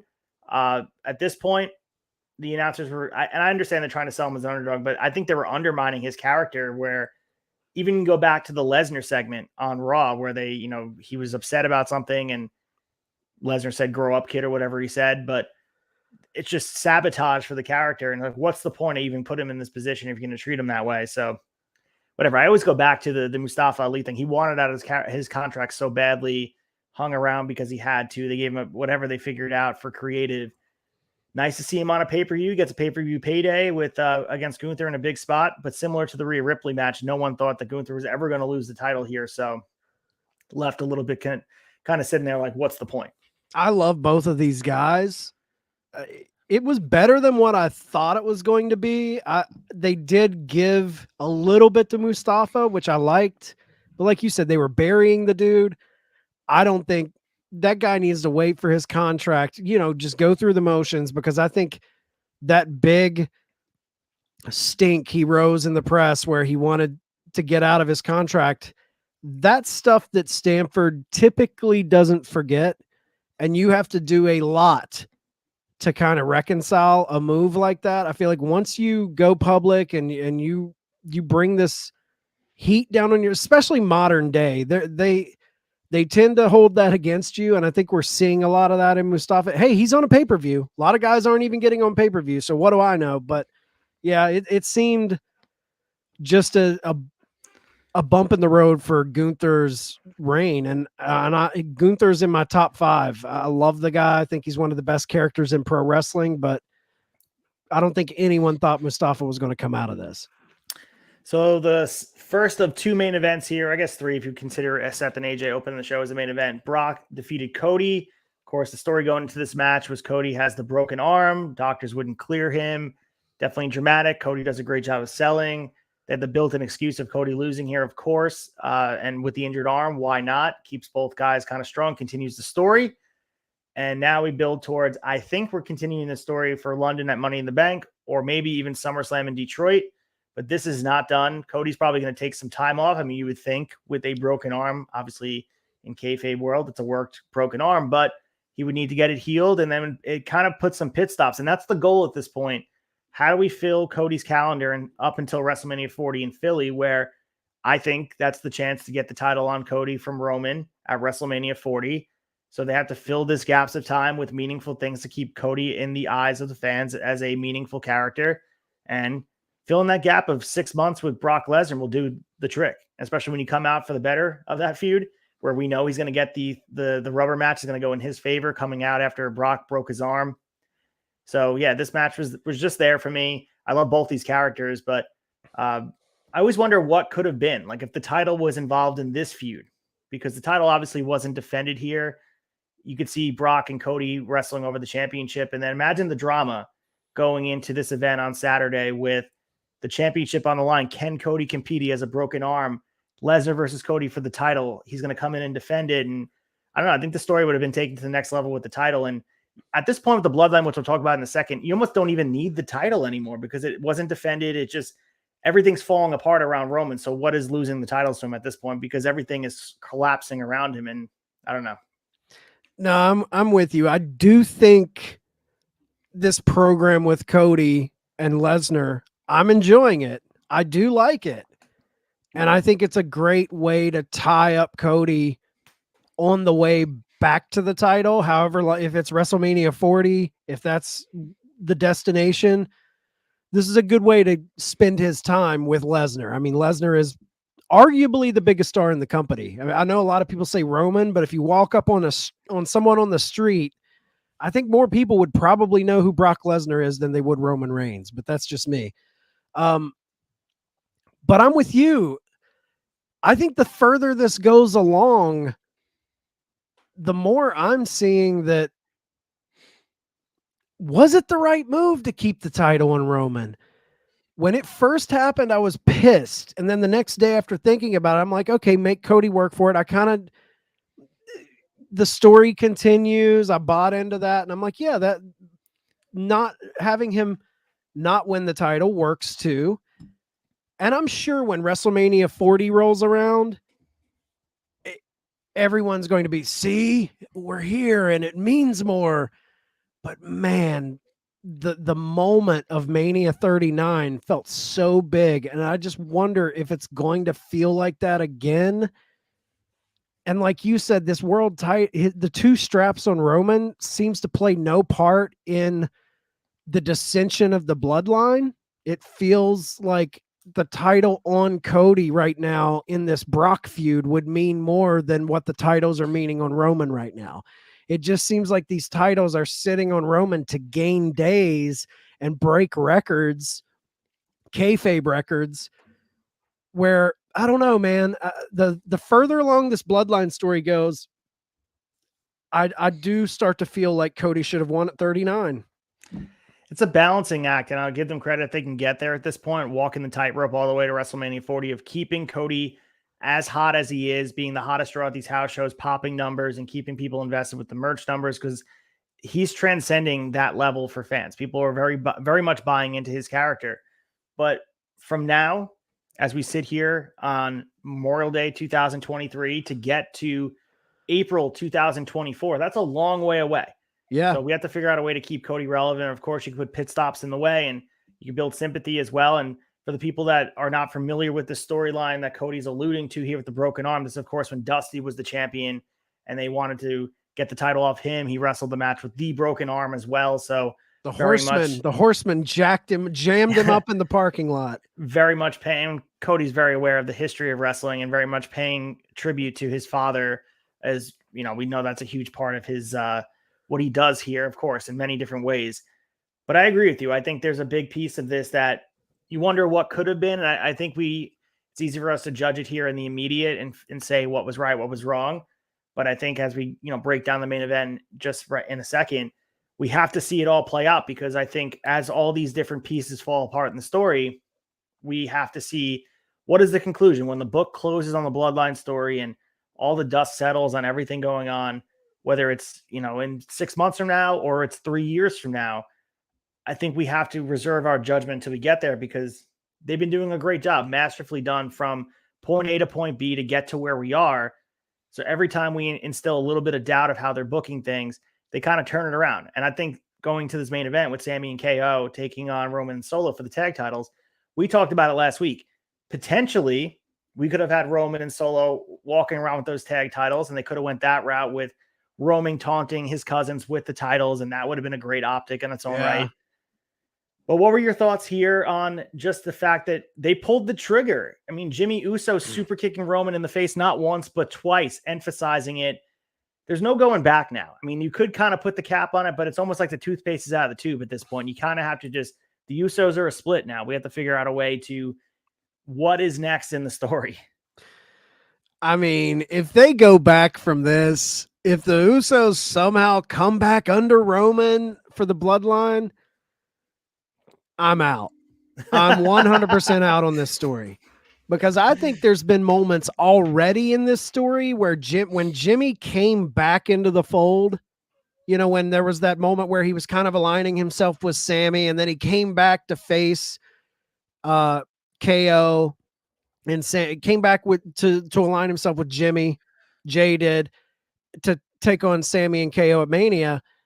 That even to me was a little bit like, really, dude, you're going to go back now? So if they go back after this, man, they've jumped the shark and they've lost their way, because it's going to make Roman look like a bitch. It's going to make the Usos look like bitches, because like you said, there is no turning back. The toothpaste is out of the tube. It's not like he accidentally super kicked the dude. Somebody moved. He did it twice. I mean, the story now is the bloodline's falling apart. I mean, that is the story for the foreseeable future. That has to be the story. It has to be the division of the bloodline. Like, are they going to bring in people? Are we going to see Jacob Fatu get brought into this? Or are we going to work with just what we have and see it fall apart around Roman? Like, where does this go? I didn't have a problem with it. It's just, I thought this was what the story was going to be post Roman losing the titles. I think when we did our preview show for Mania, I talked about, I thought the story of Roman Reigns after losing to Cody was going to be everything crumbling around him. He lost the title. Now his family's falling apart. Like, I thought that was, so they're going that direction. And I'm guessing that's the story we're going to get, where when he walks into Mania 40, if he holds the titles that long, which I think he's going to, he's by himself. Everyone, now he has no one to back him up, and he has to face Cody mano a mano with no backup, with no Solo giving the spike, none of that, which is fun. But it's also like, I hate that that's going to happen before he loses the titles, because I think that is a way that's an out they have. That's a booking out they have, where they can say, yeah, the person beat Roman mano a mano, but he was by himself. He didn't have the bloodline, and now he's a little weaker. So you're not beating the head of the table at the height of his powers with all of the minions he has working for him. You're beating him when he's already weakened. His family has left him. He's not as strong as he was, which takes a little bit away from someone beating him, to me. Like, I think someone should have beaten him at the height of it all and defeated the entire bloodline to win those titles. Then we see the bloodline crumble. I think I just don't see how the bloodline can come back together after this. I think it's done. I think this is the story moving forward. And I don't know. I'm not sure how much I'm a fan of it. It's almost like when they start Avengers Endgame and they show up in that alternate universe and Thanos is sitting there like making soup by the fire and he's all weakened and Thor cuts his head off and it's like, okay, he cut his head off, but he's weakened already. Maybe we see a resurgence of Roman Reigns after, like, he repowers himself and figures out a way to, I don't know. We'll definitely reserve judgment, but for what I know, this match was a very good match. They kept the tag it was a titles good match on Sammy and KO.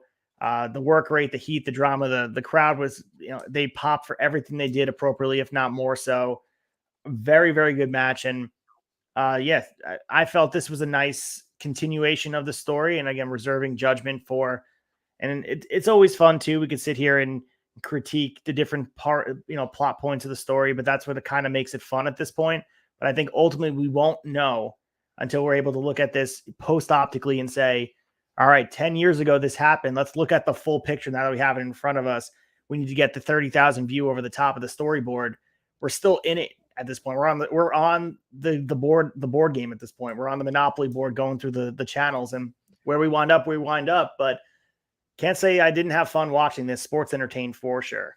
No, absolutely. I mean, I'm a little, it's the story has lost some steam for me personally, but I think they're doing a great job of giving us ebbs and flows of this story and switching things up. I think they've dipped a little bit into the same thing a couple times that has kind of had me bored a little bit, but this match is a testament to what this entire storyline has done, and that's build heat with everyone and drama with everyone. The reason why this match had such good heat, such good drama, is because KO, Sammy, the Usos, Solo, Rome, everyone has benefited off of this story. Roman, I think that's the most brilliant thing about this entire story, has been the way Roman himself has elevated those around him. That is the lasting power of this storyline. Like, I know a lot of people are saying this is one of the greatest storylines in WWE history. Maybe it's up there. I think we need a little bit of time to really let it sink in and see where it stands in the test of time. But I think, without a shadow of a doubt, the most important thing to come out of this story is the elevation of all parties involved. I think that is the most important thing. Is look where Sammy's been, look where Kevin is, like everybody in this. The Usos have elevated to extreme heights because of this. So yeah, the match was a lot of fun. And even if you're not in on it, or if you love it, I think everybody's got to respect it. If you come in and say that match sucked, you're just being a hater. So if you trace the extension cord all the way back in the garage and go behind the boxes, you can figure out where the original rub came from, and you can trace it back. And this is a beautiful part about it. You could see it originally originated from Lesnar ending the streak from Taker and go all the way through. And we saw the Sam Roberts interview. Shout out to Sam Roberts with John Cena, talking about continuing that and building upon that with the John Cena squash at SummerSlam. And then moving on forward, Roman is the recipient of this because it's created Seth Rollins. It's helped create Sami Zayn to a new level, Kevin Owens, the Usos, even Solo at this point. Yeah. Everyone that this story has kind of touched, going back to when Lesnar ended the streak, if you really want to trace it all the way back there, and whether they had the foresight to book it all in advance. Do I think that's true? Absolutely not. But at this point, they're benefiting off of they're treating that moment as like a battery to power up the rest of the history of wrestling. And it's kind of beautiful if you watch it. They've elevated guys that really weren't elevated for a long time. And we were talking about this 2 years ago. WWE had the inability to create new stars, and it seems like they're back in the business of being a factory of creating big transcendent stars. And that wasn't the same before this Bloodline story.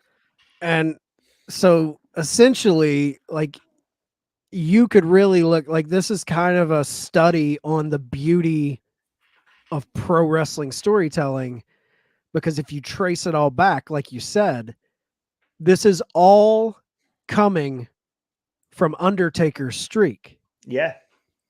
This story that kind of fell in their lap, I don't think they even picked up on the streak until it was like 16, 17 and 0, somewhere in there. Like, it was the Flair match when he was counting, and I think he was 10 and 0 against Flair.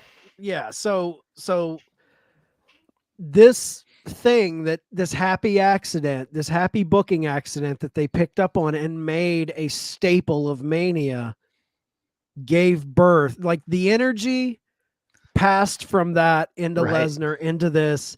So it's a cool study in how building great stories years down the line can benefit future stories. I mean, so everybody go think Undertaker for Roman and the Bloodline. It's poetic, really. I mean, at this point, and it's reincarnation wrestling form. But let's get to story number 3 here.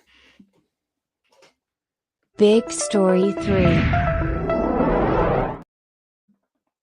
This feels like a lifetime ago, but we must discuss it because she is one of the biggest stars in wrestling. Mercedes Moné was involved in a match with Willow Nightingale at New Japan Pro Wrestling's Resurgence for the inaugural New Japan Pro Wrestling Strong Women's Championship.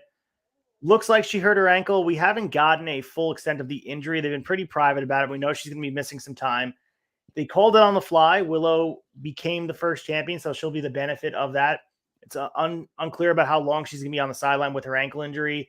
New Japan Pro Wrestling standing behind her. They released a statement talking about how, they're going to help her through the rehab and make sure that her spot is ready for her when she comes back. Match was messy. It talked about that as well. No way around it. They try to make the best of it. The poor referee didn't want to count 3 on the first time because he knew in his mind that wasn't the finish. And then they were like, no, seriously, the powerbomb's the finish. Here we go. Sucks. It really does. I give them credit, though, because it had me thinking about SummerSlam 97 where Austin broke his neck and they still willed that fast fucking schoolboy where he rolls up Owen with the broken neck. But give Mercedes some credit here because she easily could have figured out a way to go over and figure out a way and hold the title on her or hold the title hostage. And I'm sure New Japan Pro Wrestling have been okay with that. But this is going to benefit Willow by accident here. This is a proxy situation where Willow is going to be the beneficiary of a shitty situation. She gets to be forever in the record books as the first ever New Japan Pro Wrestling Strong Champion, joining the ranks of, by the way, history question for everybody. First ever IWGP Intercontinental Champion wasn't Kenny Omega, it wasn't Jay White. It was fucking MVP, by the way. So yeah, which is a trivia question for if you guys are at trivia at a bar somewhere, that might be a question popping up. So you owe me some money if you guys get that question right. Yeah. But yeah, Willow gets the benefit of this and kind of a messy situation, making the best of it. And kind of sucks because Mercedes was just getting her, it sucks to use the wording and verbiage, but getting her feet under her in New Japan for the first time, and feels like she was finally on the upward swing, but now she has a little bit of that the slug of time now. She has to wait for her to come back and rehab this injury, which she'll be there. The star power is gonna be waiting, but sucks to say. Yeah, it's crazy how things like this happen. And Willow, I mean, she's all over social media holding that strong title.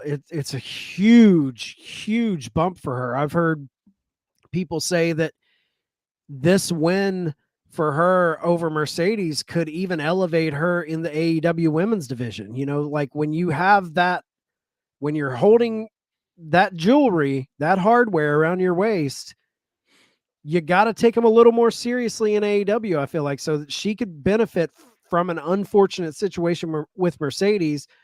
Mercedes was going to win this inaugural title. You know, she held the title, the IWGP title. She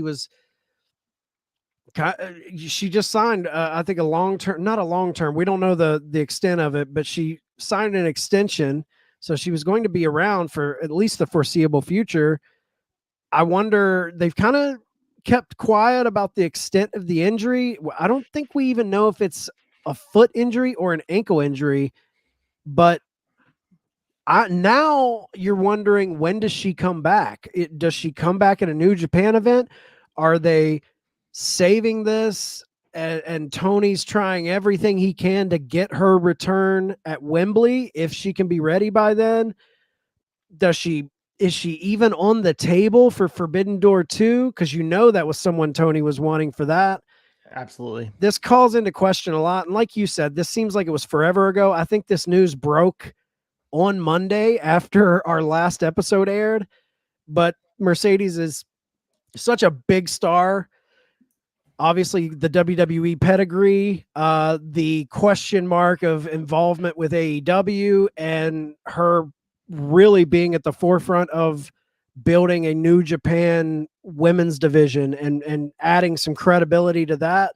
So I feel like we had to talk about it, but there's a lot of moving pieces, like the mystery of where she'll land, what's next, how's she going to be returning? You know, ankle injuries, they can slow you down, especially, you know, Mercedes isn't fresh. You know, she's been in the game a bit. She's got some road miles. So there's a lot of question marks with it. Willow benefits from it.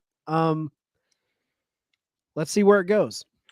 Yeah, agreed. And best wishes to Mercedes MONE. Get healthy, because we know that you have a lot more to give to the wrestling business. So I'm looking forward to when you get back in that ring, but, you know, take your time, get better, and, you know, we'll see you when you get there. Let's get quick hitters. Quick hitters.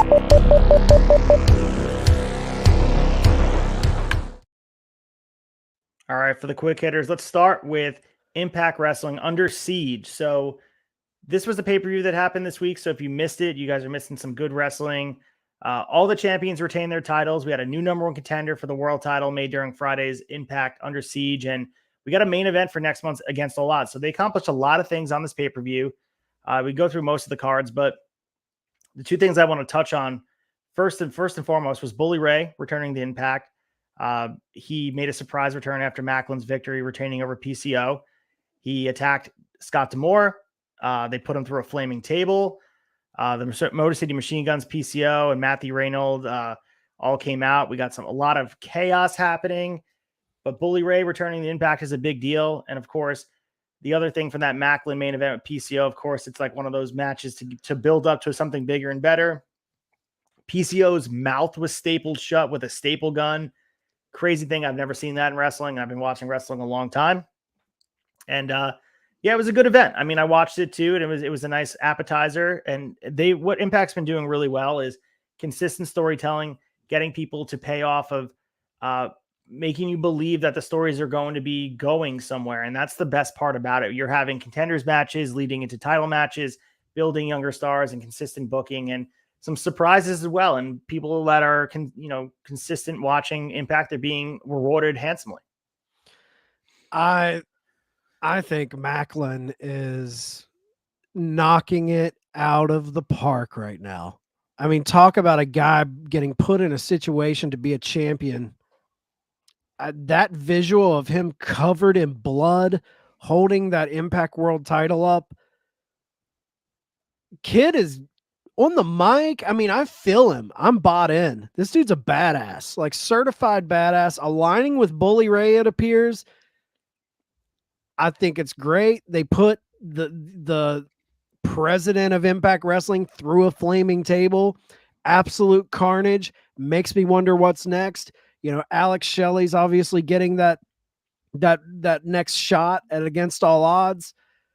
I think he's just going to be another victim in this Macklin run that really has came out of nowhere to me. Like I never saw I saw Macklin like being, a good, strong mid carder, but dude, they've put a rocket on this dude's back.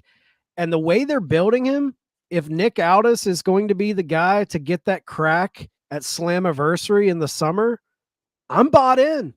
I buy it. Like they've expertly built Macklin, and kudos to the way they're booking. I think Impact is quietly doing arguably just as good, if not better, booking than AEW and WWE. With what they have, they are knocking it out of the park. So as you mentioned, Alex Shelley was able to pick up the win in a 6-way match for the number one contendership against Moose, Eddie Edwards, John Gresham, Yui Yamura, and Frankie Kazarian. We also had as you said, the announcement Against the Odds will be on Friday, June 9th in Columbus, Ohio. So it's coming up really soon, believe it or not. So 2 events very close together. We're also going to get that Victory Road event will be streaming special on Friday, September 8th in White Plains, New York. And the 1,000th episode of Impact will be taped the following night in the same venue. So a lot of good things happened for Impact. It was a solid event. And this was lost in the shuffle of Double or Nothing and NXT Battleground and obviously Night of Champions. Impact is definitely something you should be checking out if you have the time in your schedule. Yeah, if you guys aren't watching, I feel like we're always plugging for them and maybe people are watching more than we think, but it really is a solid 2 hours of wrestling. And I love that they're just building their own little brand over there, man. Like I love their roster. I love their storytelling. Tune in, support them. 1,000th episode of Impact. They are the promotion that will not die. And I think they feel stronger to me right now than they have in a very, very long time. So speaking of new shows, we talked about Impact having 1,000 episodes. AEW Collision will have their first episode very soon. And it's reportedly struggling to sell advanced tickets. So we saw the company announce a batch of dates for the Saturday night show. There's a little buzz for the tickets. Of course, we now know that it will take place at the United Center with Punk involved. They've sold a little bit more tickets. It's not as prominent. And of course, we talk about this same thing with Vegas for Double or Nothing. The tickets aren't as hot of a commodity because you run the market over and over again. We'll see if there's a last minute buzz here, if they have to announce CM Punk in the coming weeks to get it over the hump. But yeah, they're going to have to sell a lot of these tickets going forward for this Canada tour, which will do well, of course, because it's their debut in Canada in a lot of ways for a long extended period. Of course, we had it in Toronto recently, but for a long period of time, they're doing 2 months in Canada straight through. So right. They're going to be selling these tickets a little bit better than here. But initially for Collision, optically, you want the show to look a certain way. And I think CM Punk was essential to the piece of the puzzle to get him in there. And I think tickets will sell accordingly, but it is adventurous to be doing the United Center instead of the small arena across the street. Yeah, and I think there's a little bit of maybe Rampage stank on this Collision thing where we don't know what it's going to be. We don't know how serious it's going to be. We don't know what it's going to look like. I think if that United Center show, that show is going to be vitally important for ticket sales of the other shows, because if they come out on that show and give us a just barn burner 2 hours of pro wrestling and set the stage of a lot of new stories for people that we wanted stories involved in, then I think tickets will pick up. But right now, no one knows what they're buying. I think that hurts ticket sales a little bit. Yeah, Punk's going to be there, but we need to know, what are we buying tickets for? I think there's a lot of fans that aren't just diehard and going to buy blindly. So I think ticket sales will pick up. It's just they have to show us a product that people want to get excited about. So unfortunately, more injury bugs in here at wrestling. Dakota Kai is undergoing surgery for a torn ACL. She recently had a match with Liv Morgan, and she got hurt as well. Liv Morgan's also hurt on the shelf with a shoulder injury.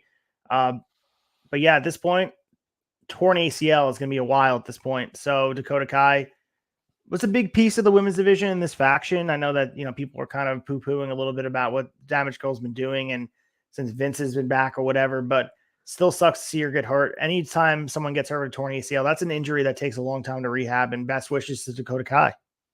Yeah, and that's I always worry about, I know modern medicine has came leaps and bounds where you can totally come back from an injury like that, but some people can. So it always worries me when I see people taking pretty devastating injuries because you don't know if it's going to take a piece of them.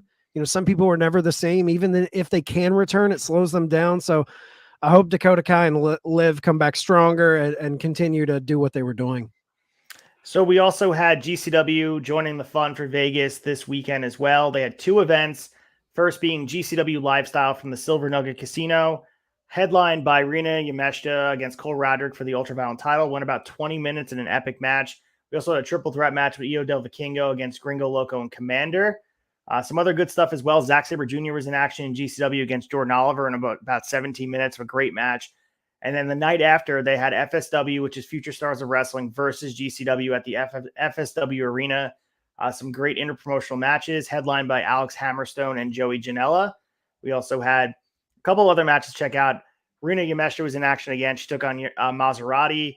Jordan Oliver took on a guy named Jacob Austin Young. We had some mixed tag action as well on this card. A lot of good stuff as well. So GCW continued to crush it. Masha Slamovich did defend her title about a week before, so we didn't cover it last week, but she defended it at GCW I Can't Save You at the Valleydale Ballroom in Columbus, Ohio. She took on Mance Warner, friend of the podcast, defeated him via ref stoppage, and then Blake Christian came out teasing cashing in the grab the brass ring contract. Looks like Blake Christian is next in line for Masha Slamovich. Blake is always on that top of, almost about to push through. Will they finally pull the trigger and put the title on Blake Christian? We know that he's exclusive right now, pretty much to Ring of Honor AEW, but if that doesn't really matter at this point. Mosh is with Impact, so right. Maybe we'll see Blake Christian and Masha have a championship bout where Blake Christian comes out on top. Wouldn't surprise me by any means. No, we've been tracking that since Mox held the title, and we thought Blake Christian was going to be the guy to dethrone Mox, and then they went with Nick Gage. So we've been looking at that for a while. And just to highlight, another match, a intergender match between Joey Janela, Sawyer Wreck against Cardona and Steph DeLander. Oh yeah, hell yeah. Yeah, so a lot of good matches. This is Zack Sabre Jr. and Jordan Oliver. Big fan of Jordan Oliver here. And Rina Yameshita continuing that ultra violent run, man. She took that title from Alex Colon in an absolute classic, and she's reigned pretty hard with that title. Yeah, and this weekend coming up is Tournament of Survival. Some big names popped on there, so see if I can make it out to Jersey this weekend and check it out. We'll see what happens. Stay tuned to ACEFIELD Retro and check it out. I usually try to go. This will be the third year in a row I go if I'm able to go. Not at the Showboat though. We'll be in Atlantic City, but they retired that room as we discussed last week, unfortunately. Yeah, that's sad. So we have AEW Live Events Vice President Raphael Morphy. He revealed why the promotion runs Chicago so often. He said, "I'll say this: there's not one city in America that can have $2 million gates in the same summer in two different venues like we did last year in Chicago." He said, "There's a reason why we go to Chicago a lot." So there's been criticism, of course. People in Chicago will say we're different than you guys. It's a good wrestling city. And I think people will all agree Chicago is this top 3, top 2, maybe the best wrestling city in all of America. But there's been conversation about running a market too much. We just talked about it with the advanced sales for Collision. We're talking about the pay-per-view as well. Talk about Vegas, Double or Nothing. When eventually the market is starting to become saturated with tickets, you got to make them want it a little bit more. And I think we might be seeing that a little bit here with Chicago, but the numbers aren't lying. Raphael Morphy, who's in charge of this stuff, reading all the tea leaves as we like to talk about, he recognizes that Chicago is still very profitable, and it's the fail safe that you don't really take a risk. You don't really know what you're going to get if you go to Rhode Island or Connecticut, places you've never been before. What you do know is Chicago is going to have a passionate fan base that's going to react the way you want to, and they're going to sell the tickets. Yeah, I mean, I think Chicago's the best wrestling city. I mean, New York is obviously in discussion. It always is, but as far as American wrestling cities like Chicago, it's a different breed there, man. Like I went to All Out there in when Danielson and Cole debuted, and I'd never experienced a crowd like that before. I mean, they were so lit, so fired up. I do think it would behoove AEW to move away from locking in cities for particular events, and every year we go there. All Out with Chicago, Double or Nothing with Vegas. I don't know. I think go like you said, let them want it a little more. I think Chicago's always going to be in your wheelhouse. Obviously, it's one of the best cities, but to give those events always to those cities, I think it would be smart to maybe throw it somewhere else. Go to New York for All Out. Go even Texas, man. Texas crowds have been on fire lately. I don't know. I think you gotta move away from constantly giving the same event to the same city. Speaking of AEW's Saturday show, they filed for 2 new trademarks, hinting at a brand split. So the trademarks filed were, of course, AEW Saturday Collision. But another interesting one, Chad, was transfer portal. So we all know transfer portal, if you're familiar with sports, it's a term used in college sports to facilitate a movement of athletes from one team to another. We know this between NCAA back in 2018. It's used for football and basketball. It allows athletes to express their desire to transfer. And after a set amount of time, as other schools are able to contact the player with rules in place to keep the system as fair as possible. We don't know how this is going to transfer to wrestling and how it's going to affect what they're doing. Are they going to use it in a gimmick way? Or are they going to use it behind the scenes of having guys, hey, I don't like what I'm doing here, as a advice box of putting something in there and saying, I don't like how I'm being booked here on Wednesday nights. Can I go to Saturday? To me, I think it might be something that they're going to use. I would say in a loose term, it's probably similar to like the wild card rule. That's what I was going to say. That they're just like, oh, via the I can hear Excalibur's voice saying via the transfer portal, Miro will be available here on Wednesday night exclusively this week. So I think it's just verbiage that they're trying to get their name around. They don't want to use the same verbiage with brand split. Of course, they would have to even call it something different. It can't be called a brand split if you're going to do it, because that's a WWE vernacular. You have to do something that's unique to AEW, and this is transfer portal. And what does Tony Khan know? Well, it's soccer. It's that circle. So they're going to utilize what he knows. I think it's fun. I think it's a good way to kind of brand your own way of being able to utilize talent between two shows without being locked into this rigid rule set that fans think they know how to handle in a brand split. Well, we're here, you're there, you can't go here.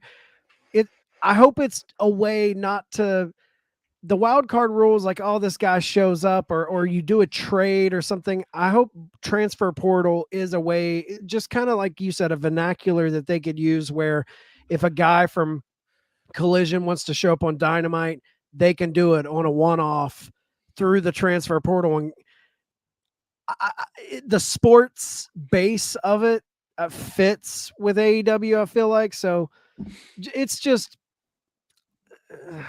it's painting the same thing we've come to know, but just with different terminology.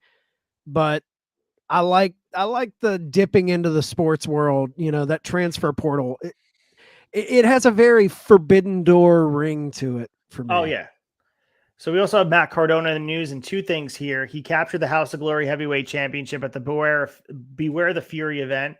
He also is going to be making his DDT Pro Wrestling debut in July. We know how busy Cardona is.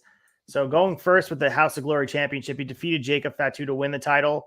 House of Glory is in my area as well. So there's a lot of names here that I work with. Remarkable, and all across Independence work for House of Glory, trained at House of Glory with Amazing Red. Cardona is still collecting world titles. It's still his thing for the past couple of years. We'll see if he's able to collect the DDT Pro Wrestling Championships at all. He's going to be at the Wrestle Peter Pan event July 23rd, where he's going to be facing Tetsuya Endo for the DDT Universal Championship. And it wouldn't shock me if they put the title on Cardona there either. It just shows the power as it continues to roll through all these different promotions. And, we'll see what happens. But Cardona is continuing to make waves and show that he can be profitable outside of the Fed. Yeah, I think he's taken that DDT title home. I mean, the guy's a worker, man. He's everywhere. He just had that post on his social media of him in his hot tub with all of his indie world titles lined up around him. So I think we'll see DDT right there with the rest of them. And, House of Glory slowly becoming one of the top indies in the country. I feel like a lot of big names go through there. For him to get that win over Jacob Fatu, who we mentioned in the Bloodline discussion, huge. I mean, Jacob Fatu, probably the biggest part of that family that isn't in WWE. Absolute killing machine. Love that guy. So for Cardona to get a win over him, that was huge. And also just a quick shout out to Charles Mason, one of the more fun heels working the circuit. He defended his HOG Crown Jewel Championship.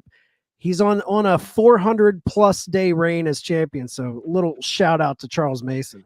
Great heel and bringing some prestige to that Crown Jewel Championship.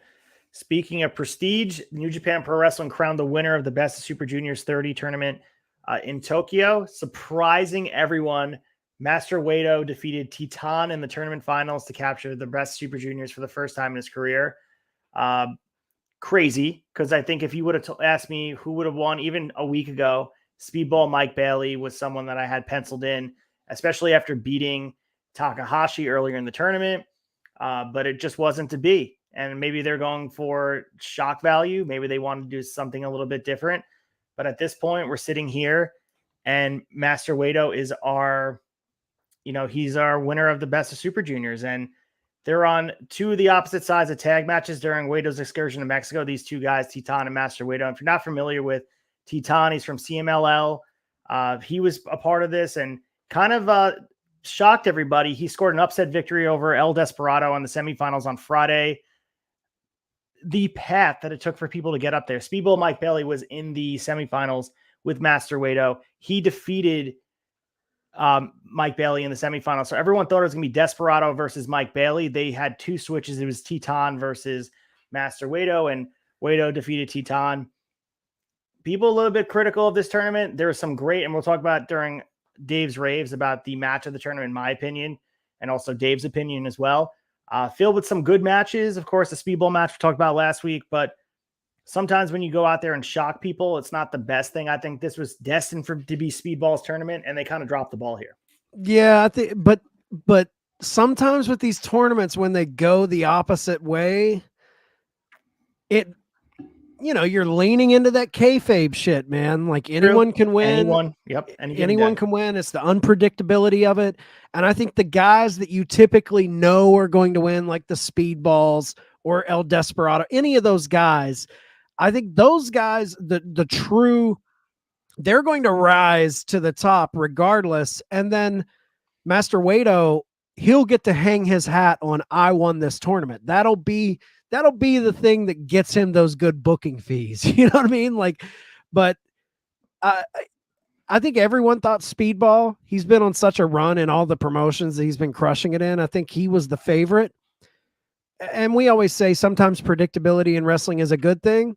And that's very true. If he would have won, it would have been awesome. A nice feather in his cap, a nice mantle on his wall.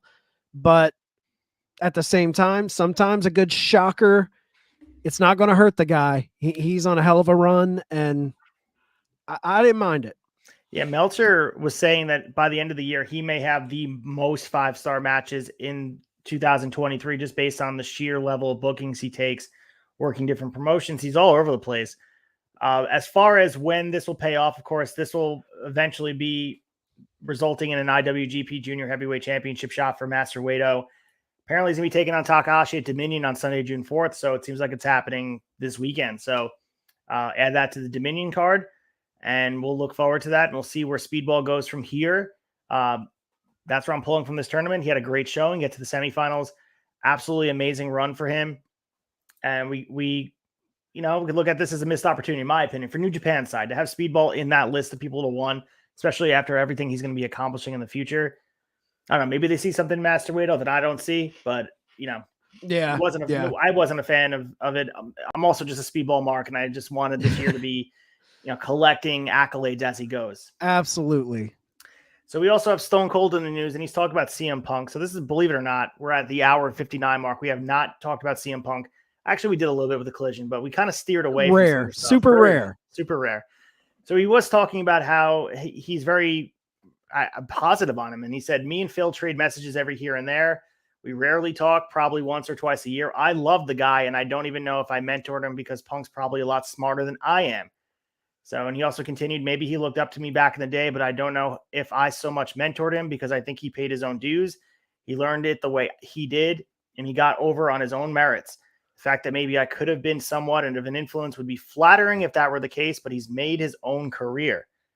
I mean, this is huge for Punk, for Stone Cold to come out and praise him. Yeah, because I don't think Steve Austin is in the business of blowing smoke up someone's ass who doesn't deserve it. And we're critical of Punk, but at the same time, I feel like we're fair with Punk. And this is just one of those little news bits that I feel like there's a lot of people out there that like to dissect the situation with AEW and all of the shit and all of the reports that have came out. But to see someone highly respected praising Punk in his dealings with him, I think it's fair to put something out there like this and let people know, he has his supporters, man, and respected supporters. These aren't guys. I mean, who's more respected in the business than Stone Cold Steve Austin? And who knows more about standing up for what you believe in and walking out of the company if you don't want to, and who knows about making them amends for your mistakes as well. Stone Cold, go back to 2002. He's admittedly said, I made some mistakes with how I handled things, and maybe he sees that in Punk. He's just very passionate about what they deal with. So we'll see how it plays out with Punk with this Collision stuff. I'm cautiously optimistic that everyone get on the same page. But moving forward to more wrestling this weekend coming up, the NWA Crockett Cup is going to be kicking off on Saturday, June 3rd and 4th. 26 tag teams will compete in the tournament over the course of 2 nights. Some great teams. We also have some great event happening here. EC3 will defend his NWA National Heavyweight Championship against Thrillbilly Silas Mason. And then Camille will defend the NWA World Women's Championship against Natalia Markova. Camille's recently passed 700 days as the NWA World Women's Champion. So she's trying to get to Roman's level. Yeah. Acknowledge Camille, everybody. But what are your thoughts? I mean, first of all, Crockett Cup, a lot of prestige there. The Briscoes most notably holding that trophy. But as far as what NWA is doing, I think I saw that Billy Corgan was in the news today talking about if you don't like what we're doing and booking, you're not a wrestling fan. He's been a little bit of a shit stir as of late. But what are your thoughts here? I mean, I love the Crockett Cup. So the fact that it's taking a little bit away from the warts on their booking, this will get me to tune in just for see if they can grab me with the other stuff. Yeah, I mean, obviously Crockett Cup and the lineage and the history, the significance.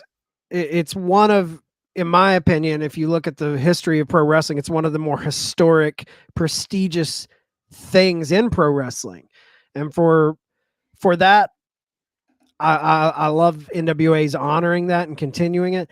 I do wish that, and maybe, Billy being a bit of a shit stirrer doesn't open himself up to these type of things. But I think if the Crockett Cup, if they worked a little more with the Impacts, the AEWs, the New Japans, get more of a relationship with the MLWs and things like that, that could be a premier tournament. I feel like Billy's missing an opportunity where it would give more shine to his company if he tried to bring in some outside tag teams and really make this a showcase of tag team wrestling outside of the Fed. Obviously, we're not going to see New Day or the Usos popping up in Crockett Cup, but I guarantee you FTR would be chomping at the bit to compete in that. 100%. And they would fight for that. And we've seen NWA and AEW work together.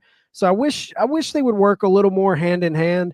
I do think they were really hurt by the pandemic. I thought they had a great roster before the pandemic, and I think they're still trying to find their feet. But I do think they have stars like Thrillbilly Silas Mason is someone who I think could break out and become someone. Camille, in a lot of ways, she has that presence like a Jade Cargill. I think Jade obviously is maybe a step above her, but as far as just sheer look and uniqueness, I think Camille's right there with her. 700 Days as champion. I mean, she took that title off Serena Deeb at When Our Shadows Fall in 2021. So hats off to her. She was aligned with Nick Aldis. It goes way back. But I pull for these companies. I think when NWA is doing well, when MLW is doing well, everyone's doing well. So happy. Can't wait to see these 26 tag teams. It's crazy. I didn't know that NWA could round up 26 tag teams. So we'll see how it goes. I'm excited to check it out. Yeah, absolutely. And I look at NWA's situation similar to how WCW utilized ECW back in '96. AEW benefited from picking the bones of that talent. You go to the Ricky Starks, the Eddie Kingstons, even Serena Deeb. There's a lot of benefits Thunder Rosa. on that. Thunder Rosa as well. So even go down the line as well with LA Knight over on the WWE side. Yeah. So they were accruing a lot of talent on their end. And, they got to do what ECW did. You have to reinvent yourself and find new talent. And they're trying. I don't think it's tireless, but there's small bits and pieces of very memorable characters on their roster. They just have to manifest them into reality again. And it sucks to have to build up again because that core roster, when that first YouTube show took off, like I mentioned with Ricky Starks and LA Knight, and go down the list of the different talent they had there, they were absolutely crushing it. And it makes sense too. I mean, and they were making stars, dude. They were making, like, Ricky Starks in there was a star and no one had heard of him before. And when you saw him, you're like, damn. Yep. And a person who's kind of got lost in the shuffle, he's over on Impact and they're not using him a lot. He's starting to get used a little bit, but when he was in NWA, he felt like, damn, this guy could be a huge star. Was Zicky Dice. I was a huge 100%. Zicky Dice fan, but they've had it. It's just trying to get back to that, and we'll see. I mean, Nick Aldis was a big part of that company, and with him gone, it's like, man, what's going on over there? Let's see if they can make this work. Yeah, and it's almost, the situation with Tyrus, I feel, is a sticking point with a lot of fans, and also on Billy's side, where he's saying he's right, and other people are saying they're wrong. At the end of the day, people that tune in are right. If people are going to be alienated from your product and they don't want to watch it, you have to pivot. Whether you think you're right or wrong, you got to go back to it. But right now, people aren't tuning in, and if you can highlight Tyrus as the issue as your champion, which you can, because that's not how they were booking back when they were highlighting and making stars, go from there. But we'll see what happens. I tune in for the Crockett Cup, just as I tune in for the Best of Super Juniors. These tournaments, these staple events get me to tune in. Will the other stories grab me? Can they get me to stay and tune in weekly? Because there's a lot of wrestling on my plate. Yeah. It's a matter of, like, as Hawk would say, impress me, get me to stay. I want to stay. I want to stay at the party, but keep me here. Yep, exactly. All right, let's get to the Dave's Raves and talk about what he thought was match of the week and performer of the week.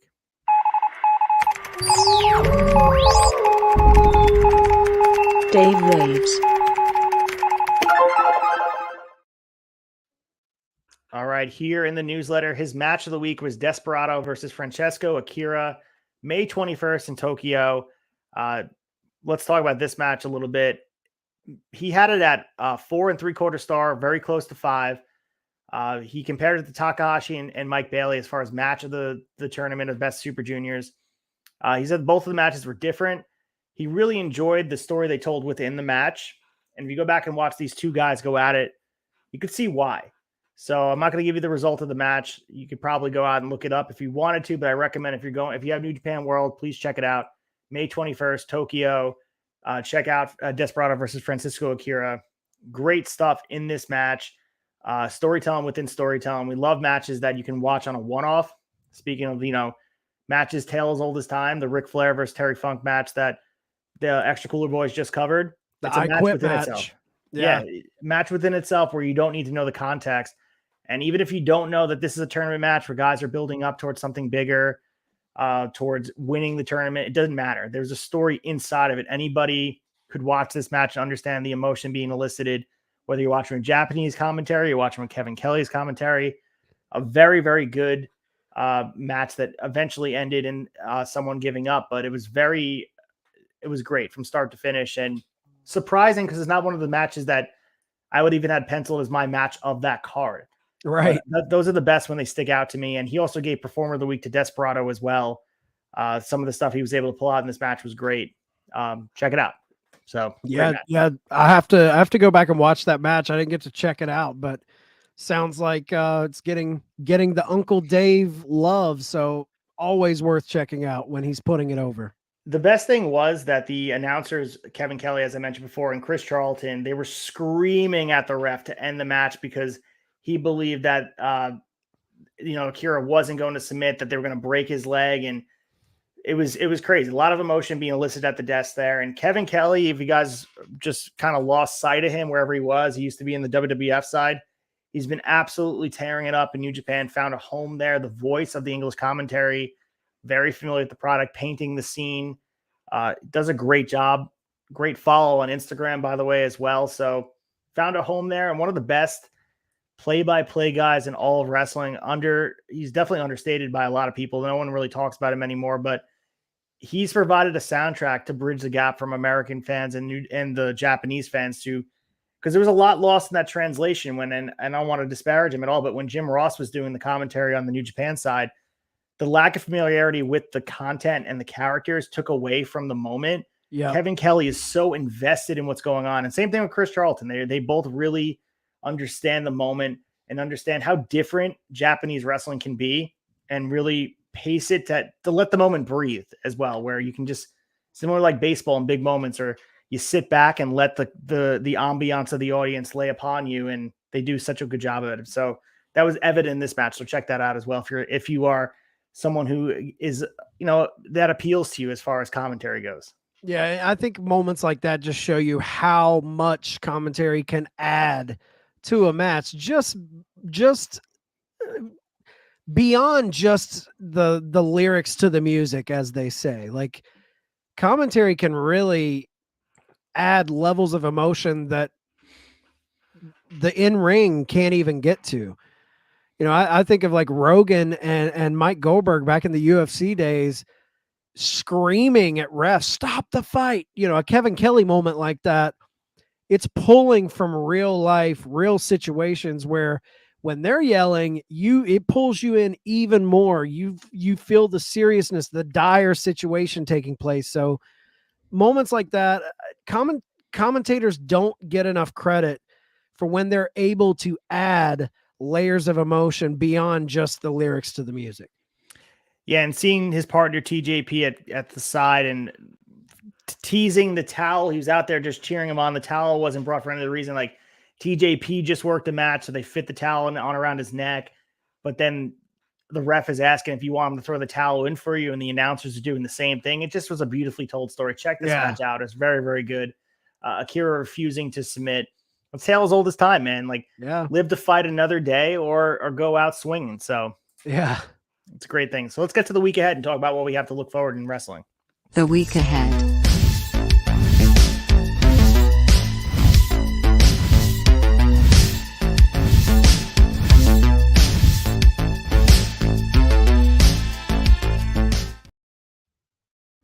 All right, we're about an hour 13 into Raw, but you guys are probably checking out some Money in the Bank qualifying matches. The Women's Tag Team Championship, Raquel Rodriguez and Shotzi versus Ronda Rousey and Shayna Baszler versus Bayley and Io Sky versus Chelsea Green and Sonya Deville. Those cursed tag titles are on the line tonight. Not sure if the match happened. Someone in the chat tell me if it happened already, but that's what they look forward to Raw tonight after you're done watching wrestling tonight with us. Yeah. Yeah, keep us updated. I'll catch the highlights tomorrow. So on SmackDown on Friday, Roman Reigns will celebrate his 1,000-day plus reign as WWE Universal Champion. We got the men's Money in the Bank qualifying match, LA Knight versus Montez Ford. Women's Money in the Bank qualifying match, Zelina Vega versus Lacey Evans. Let me just say, LA Knight better win Money in the Bank this year. I mean, it's a layup, right? Like, has anyone been more destined to do it than him? Like, this is ready-made for him. It just kills me that I feel like LA Knight or Eli Drake, as I remember him, he just seems tailor-made for even Vince. He's a Vince guy. Like, yeah. Like, come on. I want to see a WWE push behind LA Knight. I think he could be a lot of fun. The fans are behind him. He's got it. Let's see it. Thursday, NXT, we got Battleground Fallout. We're going to see, and we didn't talk about Battleground results, but Tiffany Stratton being new women's champ and Carmelo Hayes retained his NXT championship. So we'll see what happens. They had no announced matches yet, but we'll certainly get behind that as it happens. Yeah. So Carmelo went over on Braun, right? Yeah. So I think at this point we should see Braun Breaker.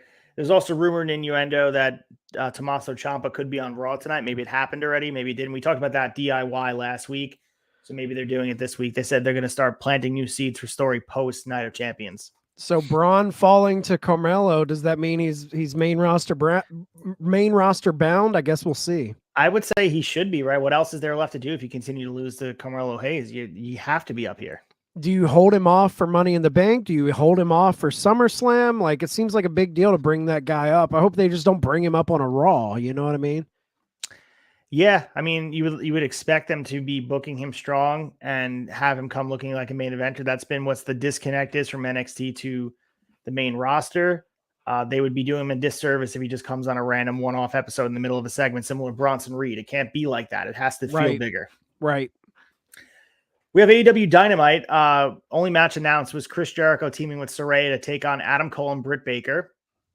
Of course, we're going to get some finishing touches on that Double or Nothing story. What's next for MJF?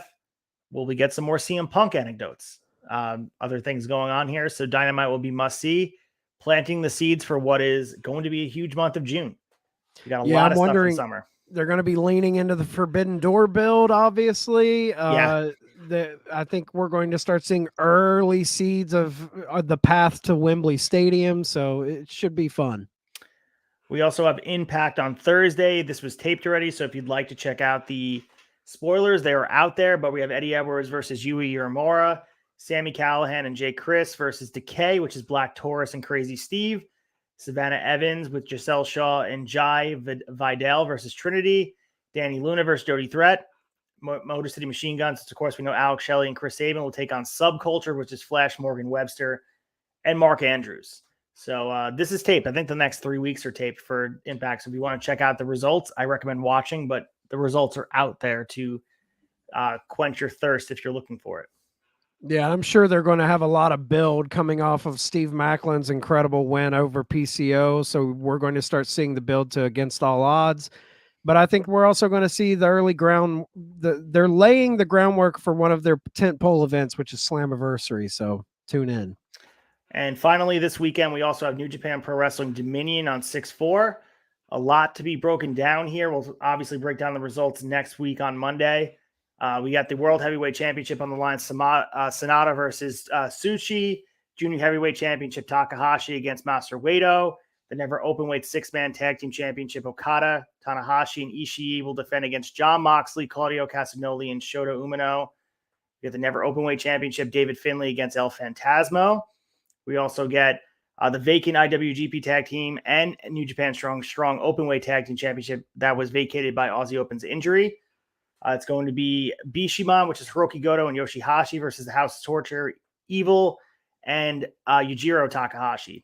So they had a pivot on the tag team stuff. So Aussie Open obviously was a big piece of their plans. They put both titles on them. Now they have to figure out a way, and maybe they go with Bishiman because they are the former tag team champions themselves and continue that run. I really just hope they don't put it on House of Torture. I'm not a fan of Evil myself. We have the World TV Championship, Zack Sabre Jr. against Jeff Cobb. The Junior Heavyweight Tag Team Championship, Kushida and Kevin Knight against TJP and Francesco Akira, fresh off that match we just talked about on 5/21. So hopefully Akira is feeling better after his submission. We got Naito, Shigo Takagi, Bushi, and Titan versus Taichi, Taka Michinoku, Dookie, and Yoshinobu Kamawari. So Taka Michinoku, yes, that Taka Michinoku, he's in action as well. Still looking better than ever. So if you're looking to get some attitude era jump on your start early in the morning, Taka Michinoku will be there to get it for you. And of course, Will Ospreay versus Lance Archer in the IWGP US title number one contenders tournament finals to set the tone for who's going to be taking on Kenny Omega for the US championship. I would imagine it has to be Will Ospreay, right? It has to be. Yeah, I think we're getting that rematch at Forbidden Door, I would say. And I'll break down the Altogether Again card with the New Japan Pro Wrestling, All Japan, and Noah.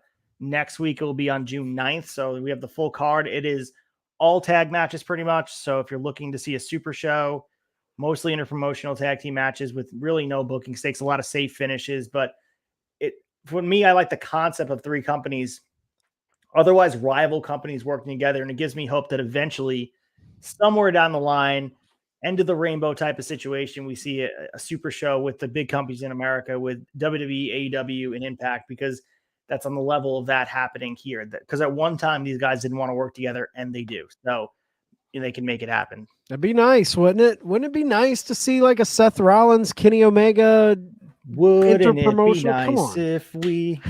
Right. Yeah, cue the music, man. Exactly. I would love it. All right. Well, that's all for you guys. I appreciate you hanging with us tonight. This was a lot of fun chat. I love talking about Double or Nothing. It was therapeutic for me to get it out of my system. It always is to talk about wrestling with you and go back and forth. And hope you guys enjoyed watching. What else is going on your end as far as the debate? We haven't hyped up Broken VCR in a little bit, but tell everybody what's going on with that. Broken VCR this Tuesday. We will be dropping our episode on the 2019 independent film Butt Boy.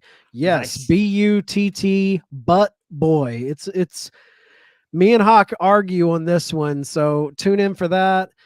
June on Broken VCR, we got June Gloom. It's our 4-part series of bummer movies, but don't let it discourage you. They're fun movies to talk about. A lot of good discussion, a lot of good movies. And after June Gloom wraps up, we have our big weird summer where we're going to have a series of films that'll be a lot of fun for people to check out.